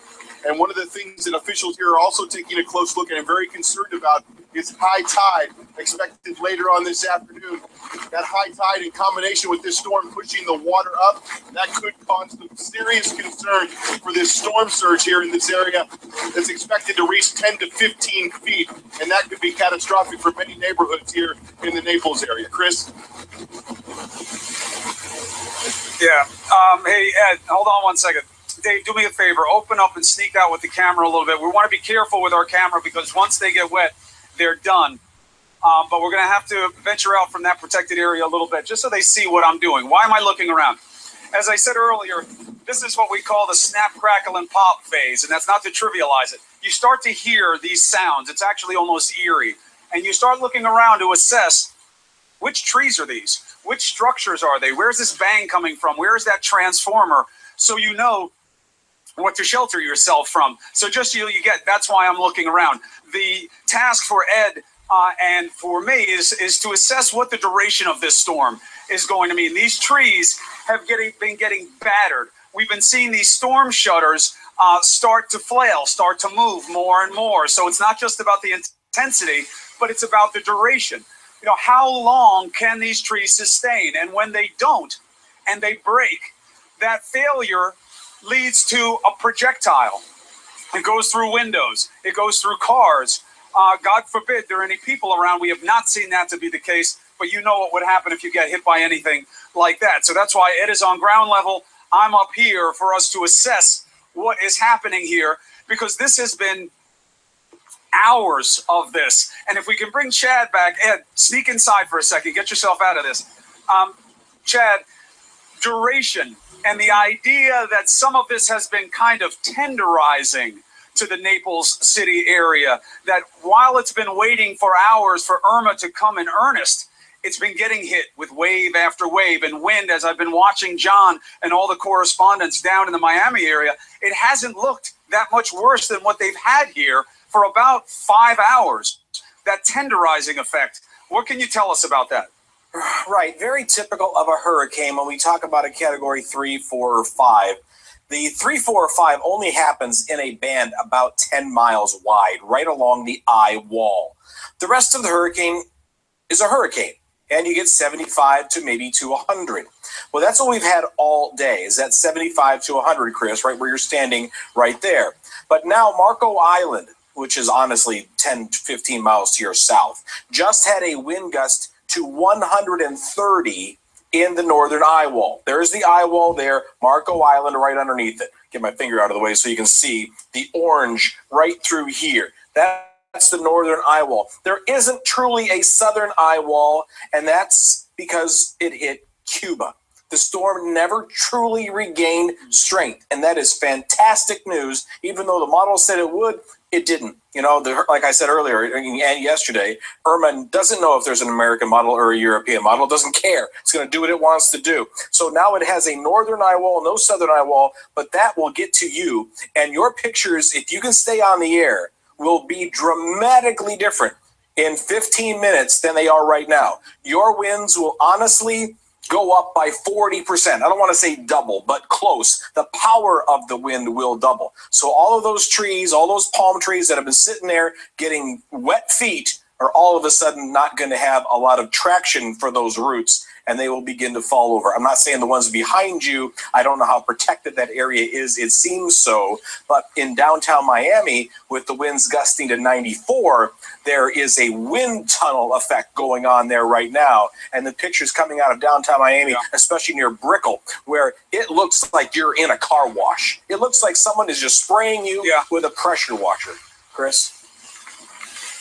Yeah, those are good descriptive phrases. And, you know, I have to figure out what that sound is. I don't know if you hear it, but there is a big piece of metal that has something rubbing against it or that's shifting around, and we've been hearing it increasingly, and that's one of the reasons we're looking around. It's certainly not in our proximity. I've been doing this long enough. I have no interest in being a statistic, but we're trying to figure out what it is just so we can assess the risk. And Chad, you know, guys like me and you, I was built to stand in a storm. I do not get shifted by wind very easily, but I have to tell you, this tunnel effect is manifesting itself a little differently here. If Ed Lavandera's shot is still up, Ed, let me know if you can hear me, because, you know, you too, you got a solid base on you, and these little bit taller buildings here, they funnel the wind down into these areas. Chad, Ed, if you can hear me, let me know, because I've been watching on either side of where we're stationed.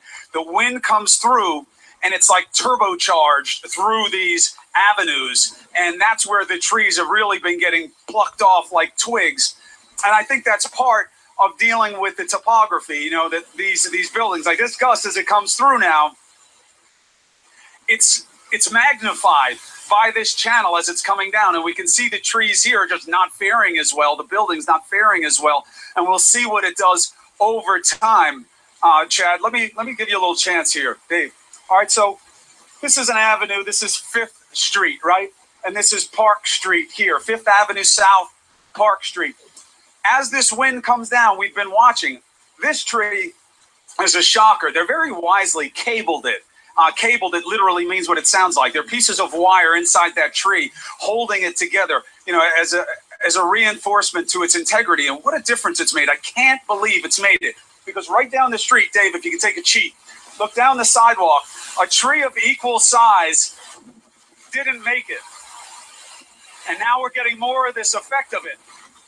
It's coming strong now. I don't know if Chad can give us a reading of what kind of gusts we're getting, but let me tell you, I've been in enough of these. Ed, if you're back with me now, this is real deal wind that we're feeling now. What are you getting down where you are, pal? Can you hear me? Hey, Chris, I can hear you.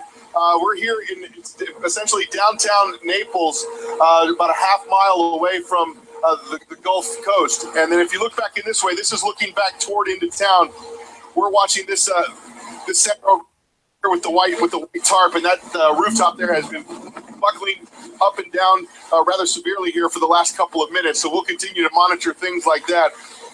The wind is just ferociously blowing from the east to the west back toward the Gulf. And that's clearly an indication, you know, we are on the north side of this storm as this thing swirls around us and the eye continues to creep closer to us. After the eye wall gets here, the winds are going to shift. It's going to be from the west to the east. I was out on the beach just a little while ago monitoring the situation there, and it was amazing. The surf had been pushed back by these winds a good 100 yards from where we saw it yesterday. Essentially, all of that moisture getting pushed back out into the Gulf waters.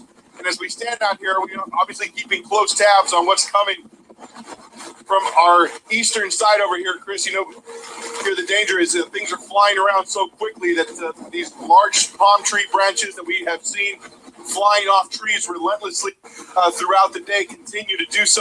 You can see them all over here littered on the ground, and then you can see water pooling up here on the ground. This is a miner's little pool of water, but this gives you a good indication of what's happening more severely and more seriously in other parts of the neighborhood where all of that, this is the storm, all this water getting pushed up. And the real concern is back over here to our east, and is the river that comes pushing in from south to north on the edge of Naples, Florida, where we are.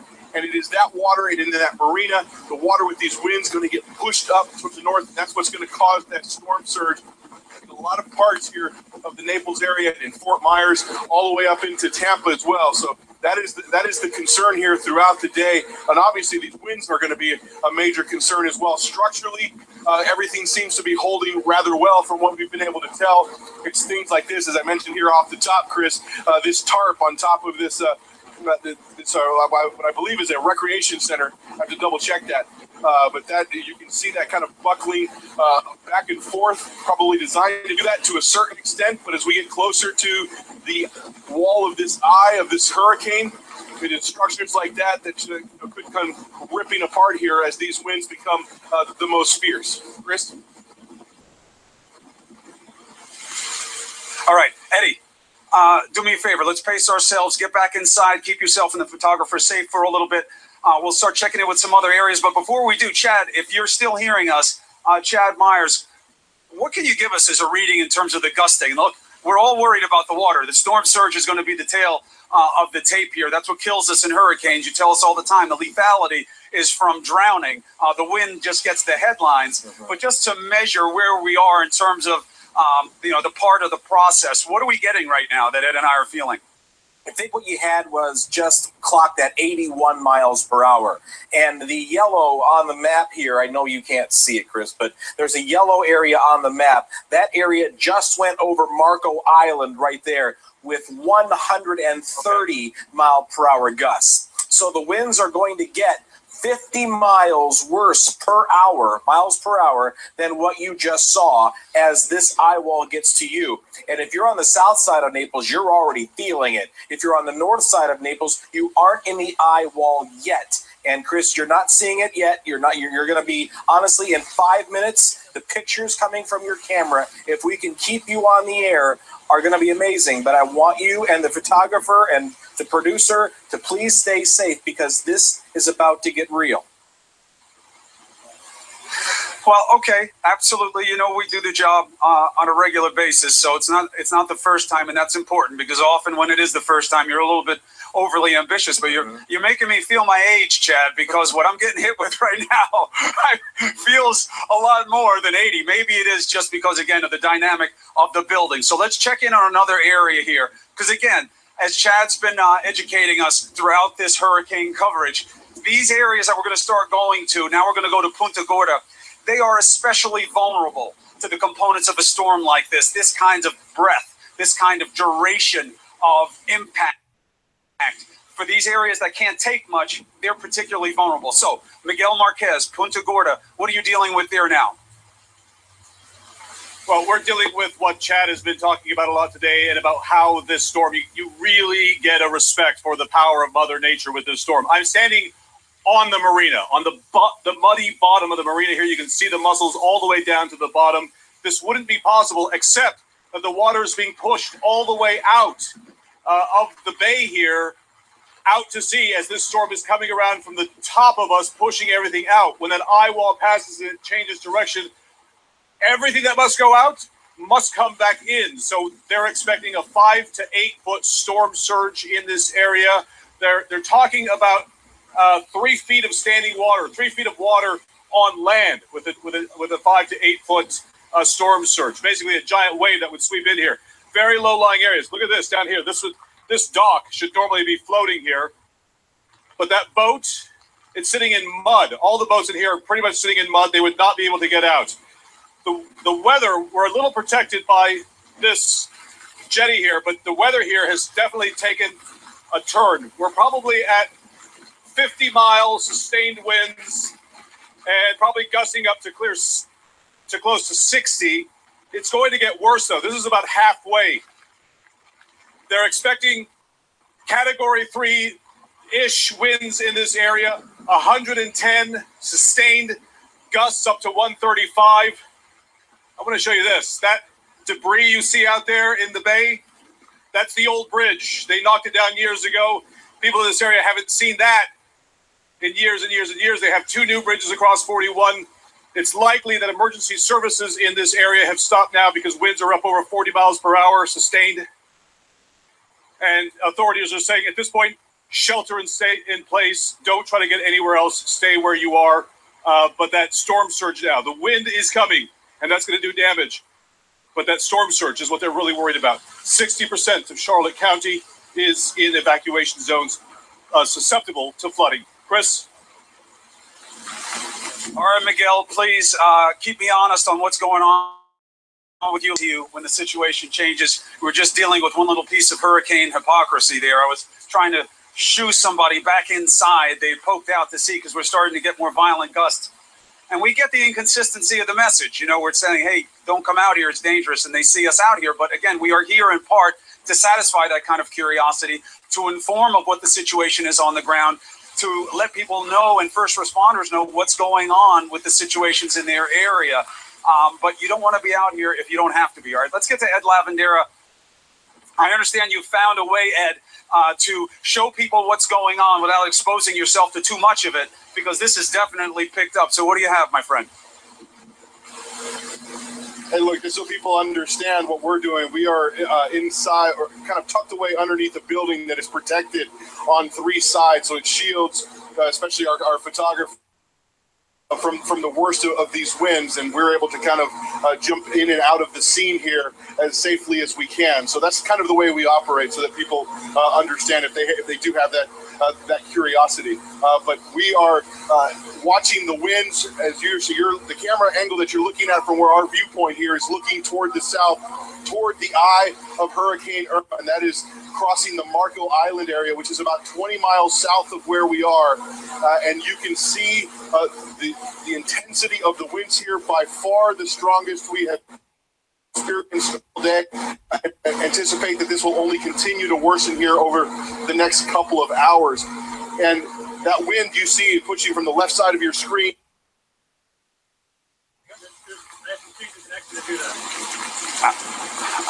All right, we lost that shot.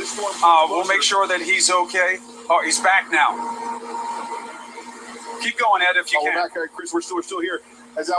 Sure. As I was saying, the winds you're seeing are moving from the east to the west across your screen there. We are on what appears to be, and this might have changed here in the last couple of minutes. Chad Myers can clarify a little bit better, but it sounds. I lost IFB. All right. So Ed lost communications. Not unusual in this kind of situation, especially when it starts to pick up. We'll get him back. What we're dealing with here, though, in Naples, it's exactly what they were worried about. It's just sustained gathering of wind and rain. And then there's another huge component, which is going to be the storm surge. I don't know if you could hear Ed Lavandera and Chad Myers earlier talking to us about it, but they were saying that where the water should be, it's now gone. That's part of the energy exchange system of this hurricane, this counterclockwise force. It dumps it on one side, it pulls it out of the other.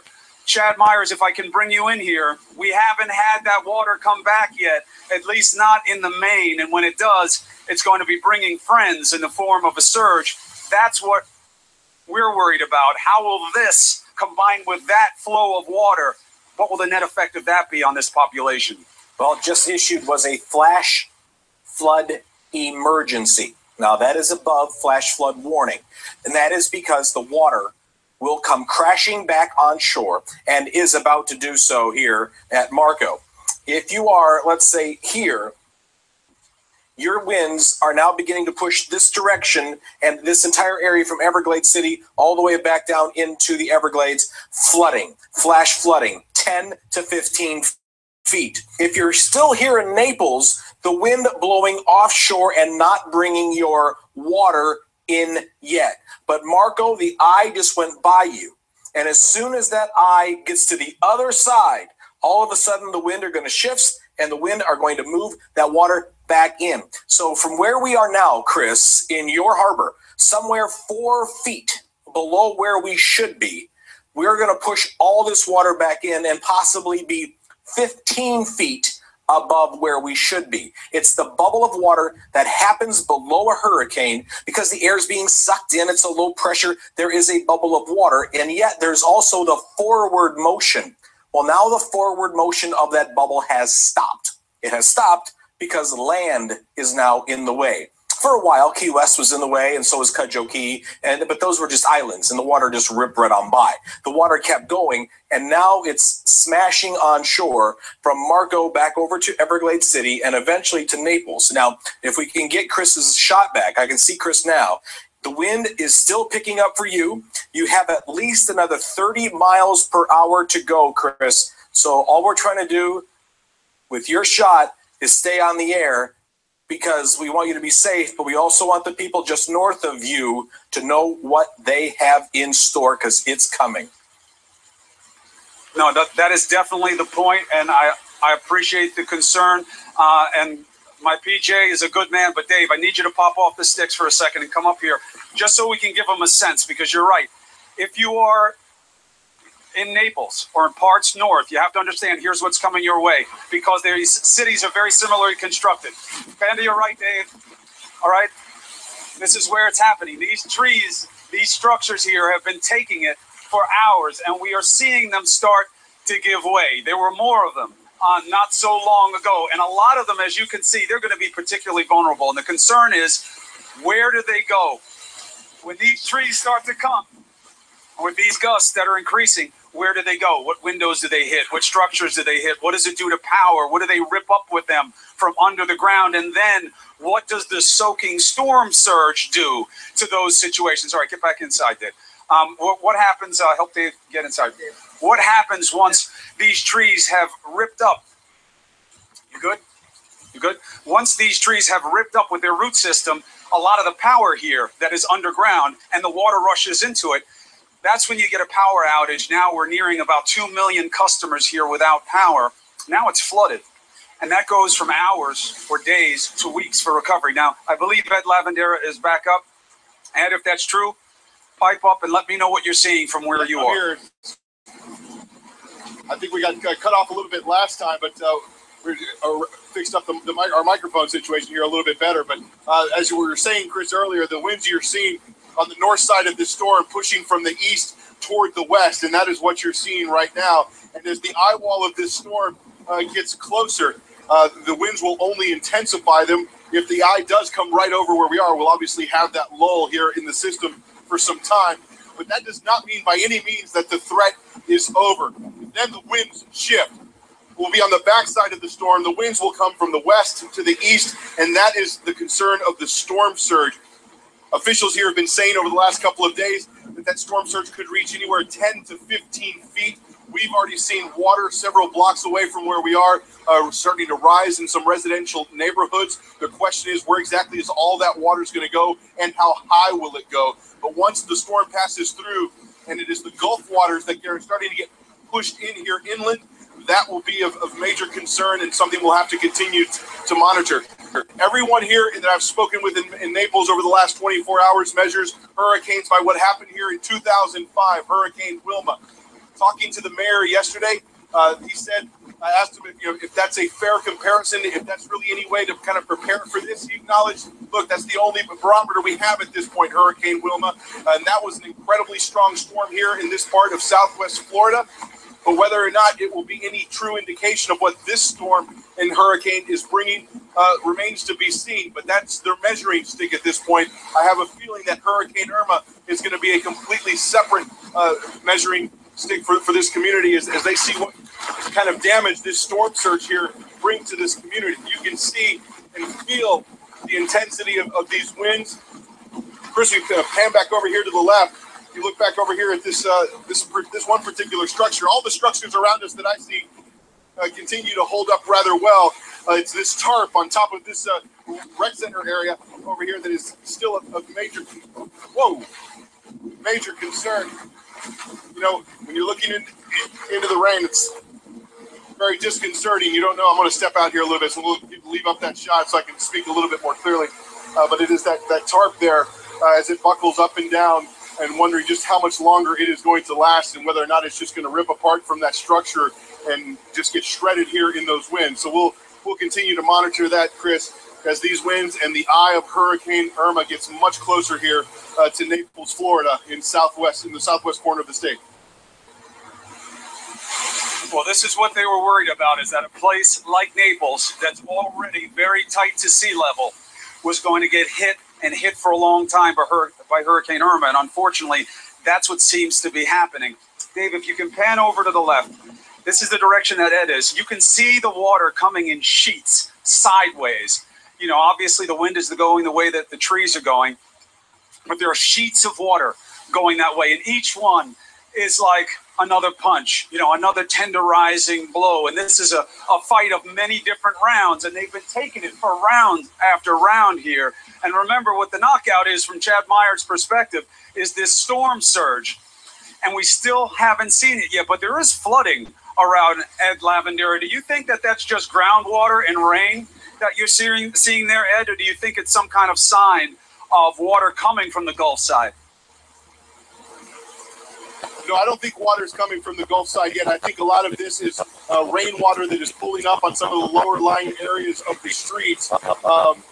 Obviously, that was based on what we saw this morning. You know, the last time we were able to venture out of the neighborhoods was about 2 to 3 hours ago, and it became too treacherous and dangerous for us to get out there. So we had to pull back. But I think for now, what we've seen is rainwater pulling up in various locations. But that just adds to the problems, because the storm surge will come in over the top of that. And we haven't been able to make it over to the riverside here of Naples, where there is an extensive marina system. A lot of people who live on the canals and have their boats there. It is that river that the storm surge will push up through and then push into the more inland areas of Naples, creating that storm surge and that flooding there. So that's of concern.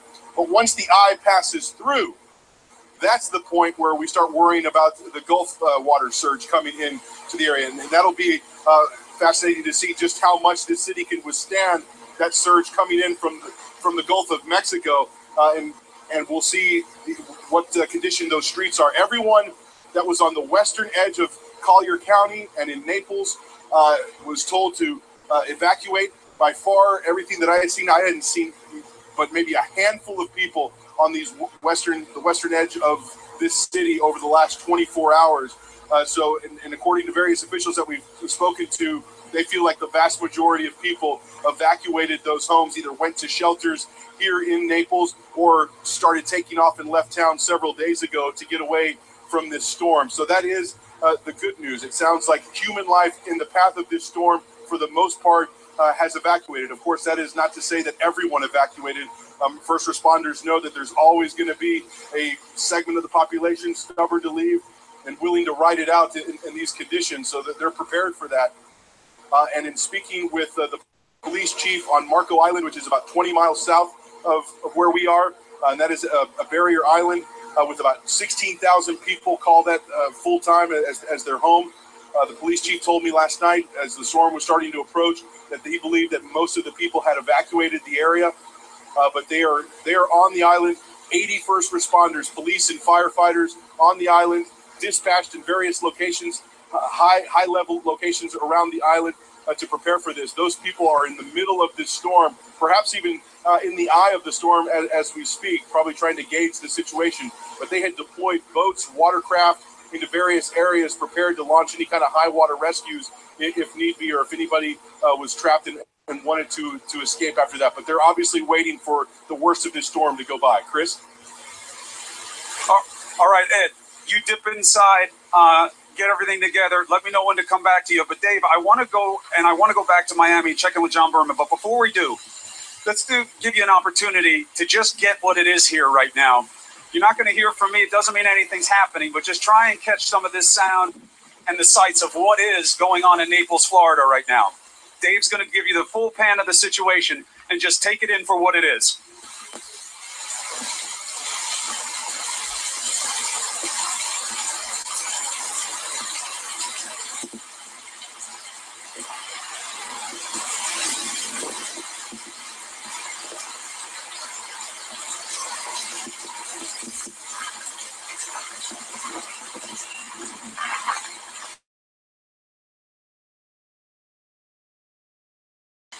Or so, and we have hours and hours to go.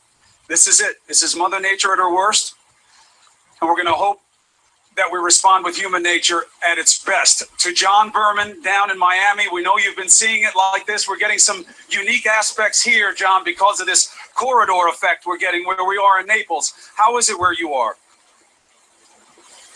I keep listening to your coverage, Chris, and as it gets worse there, I keep thinking it will get better here, but it just hasn't happened. Not yet. In fact, Miami continues to get hammered by powerful winds, gusts as strong as we've seen them. The rain may be let up for a second here, which is nice. And we did just learn that a second crane has collapsed now in downtown Miami at 30, if you're familiar with the geography here. So that's two cranes, one collapsed or a possible failure in the crane. The bottom line is this crane is now hanging. Part of it is hanging down. These cranes, more than 20 of them in downtown Miami, a sign of the progress and the economic sort of boom times that Miami is experiencing, but they couldn't get them down in time. It takes 6 days to a week to get a crane down. They didn't have that much lead time, so they had to leave them up. They secured them. We were told they were built to withstand 145-mile-an-hour winds. Now, I don't know whether we got that here. You know, down on the ground, 80, 90 miles an hour. We were told up in the skyscrapers there were gusts of 100 miles an hour, but it's clear at least two of those cranes have failed.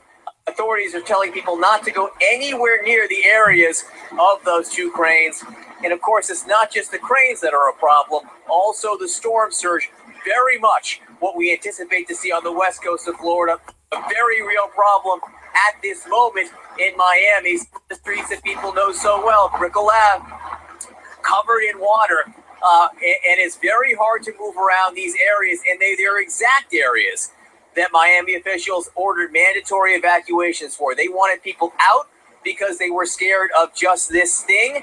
We were told of 4 to 6 feet worth of storm surge here. Chad Myers at last check said 5.5 feet. 5.5 feet was enough to get over some of those storm walls and flood the streets. Where we are right now, when we've been out here straight days nearly, the water came up. The water came up. You can see the cement right here. It came up about a foot from the top, it has begun to recede because the tide is going out. So our immediate situation right around here appears to be better. The boats in this marina have taken a beating. Is behind the camera, you can't see it, but there was one of the larger boats at one point was tied down by 8 ropes. There was only 1 rope holding it on at a certain point. People rushing out and trying to secure it. I think maybe they did. We have seen parts of docks float off into the water here. And then another sensation that we saw for much of the morning was bursts of green light out there from Miami Beach. That is where Miami Beach is. And those bursts of green light were transformers blowing. And that, of course, meant that Miami Beach was going to be without power. They could be without power for some time. A lot of Miami-Dade has lost power as well. Again, just the beginning for what will happen in Florida as this storm has made the turn and heads right towards where Chris Cuomo is in Naples. And Chris, I've been listening to you. Hang in there. If it's anything like it's been in Miami, it's going to be a problem for many, many hours. Yeah, and I mean that the duration is going to be a big part of this story. I'm going to stand out of the shot right now, just so that Dave can give you Dave Rupp, our photojournalist, can give you the full effect of what we're getting hit with now, because it's certainly intensified. And the acute concern here on the West Coast is just the inability to absorb that much, because these cities and areas are so low-lying. And the extra component here, as Chad Myers has been explaining, will be storm surge. That hasn't even come into effect yet. Nothing here has been affected by what could be an additional 10 feet of water that could come in. It could come up many blocks. It could affect power. It could affect a lot of different things, and for a long time. And that's why evacuating was such a key concern. And it's important to note that they got lucky here. And I know that this looks like nothing close to luck, understood. But everything is relative in a hurricane. And the people here decided to evacuate days in advance. This is a little bit of a snowbird city, and the snowbirds, the people come down during the winter, so this is the off season. So there aren't as many people here, but of the 19,000 or so that the city manager said they were worried about, he believes as many as 2/3, according to the mayor, may have left in advance, and that's really important. Here's somebody coming down the road right now. It's not something you see too much, but I think they're one of us. I think those were media going down the road. You've seen almost nobody. That's a very good sign. You have not seen people out. You haven't seen awkward spectating or anything like that. We've been told that the police are keeping people away from the waterfronts. That's really key. Chad Myers tells a really harrowing tale of what happened in Lake Okeechobee some years ago, where the water was gone. People went running out there just out of fascination and collecting fish and stuff like that were exposed. And then the water came back, and it was a deadly event. And God forbid, we don't want to see anything like that. And I know that they're trying to keep people away from the water's edge, because there's no question, you're seeing the pictures on the internet. It's really freaky to see where the ocean was, where a bay was, where a bayou was. All of a sudden, it could be vacant. But in conditions like this, you just can't have it, John. I mean, it's disgusting. Maybe it's a little different. We're a little elevated here. I'm probably, I don't know, 25 feet or so off the ground. So maybe I'm just feeling it as more intense, but it is just twisting trees like twigs. Chad Myers, I'm never one to question your calculation, that's for sure, but I have to tell you, it's hitting us pretty hard, and it's making a difference. It's taking trees down.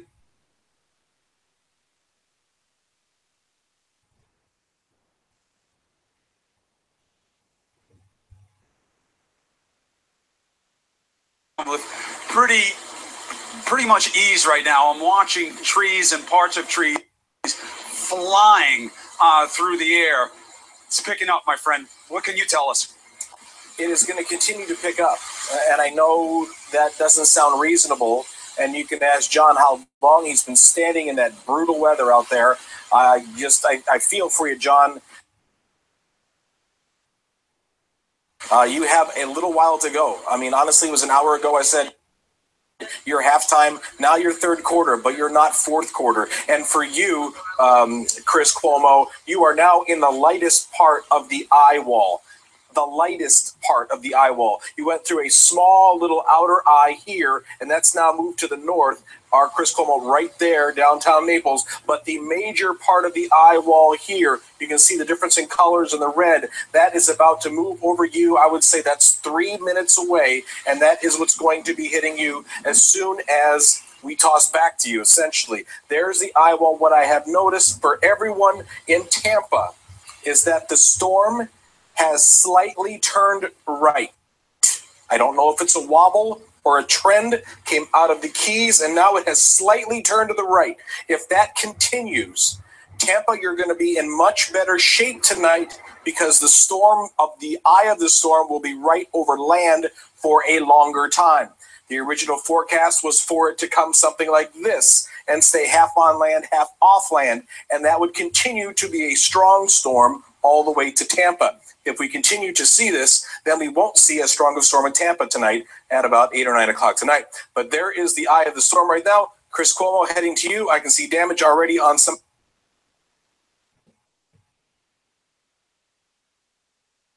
trees are going to be down. You're going to add at least another 30 miles per hour onto what you just saw when you get that part of the eye wall right there, and that's 5 minutes away. Chris? And then we have to deal with the residual storm surge and see what that does. You know, we spoke to someone on Marco Island. You're saying that the storm went over there as a Category 3. Wayne, please check in with us. Wayne is a 61-year-old man, decided to stay in his condo. He said about a dozen people, maybe a little less, decided to stay along with him in their own units. Please check in and let us know that you're okay, because a lot of the people who decided to stay behind wind up being our eyes and ears, as the first responders will be when they get back out, but they're not there yet. So just let us know you're okay. So, John, they're telling me that they're going to put up on the screen a radar comparison of where we are right now. I don't think either of us have returned. So maybe in the control room, you can kind of talk us through what are you seeing in terms of similarities between Miami and Naples right now? Well, they're both being hit very hard is the information that came from John, which I think we could have figured out. Go ahead. Chris, exactly. Thank you, control room, for telling us we're both being hit hard by the hurricane right now. But that is actually, I think, an exceptional image. Because if you look at the map of Florida, where Chris is in Naples, right? It's all the way on the west coast. I'm in Miami. That's on the east coast. We have all of Florida in between us, and we are both getting hammered right now by Hurricane Irma. And Miami has been hit since last night. We were out here last night beginning to feel the impact of these winds. So it's been nearly 24 hours of consistent winds. Chad Myers promises me we're in the fourth quarter of this game.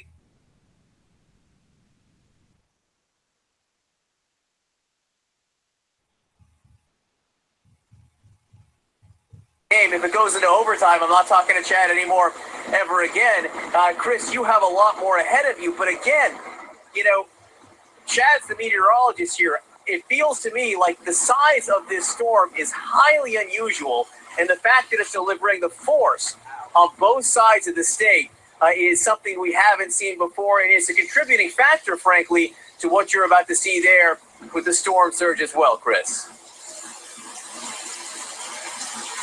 All right, so John, let's try and bring in somebody else on this West Coast here and get a different sense of perspective of a place that's just starting to get into this. So you got John Berman in Miami and all our correspondents there, obviously, from downtown Miami over onto the East Coast. They've been dealing with this in excess of 12 hours now, really, if you think about it. And that is, again, as John was just telling you,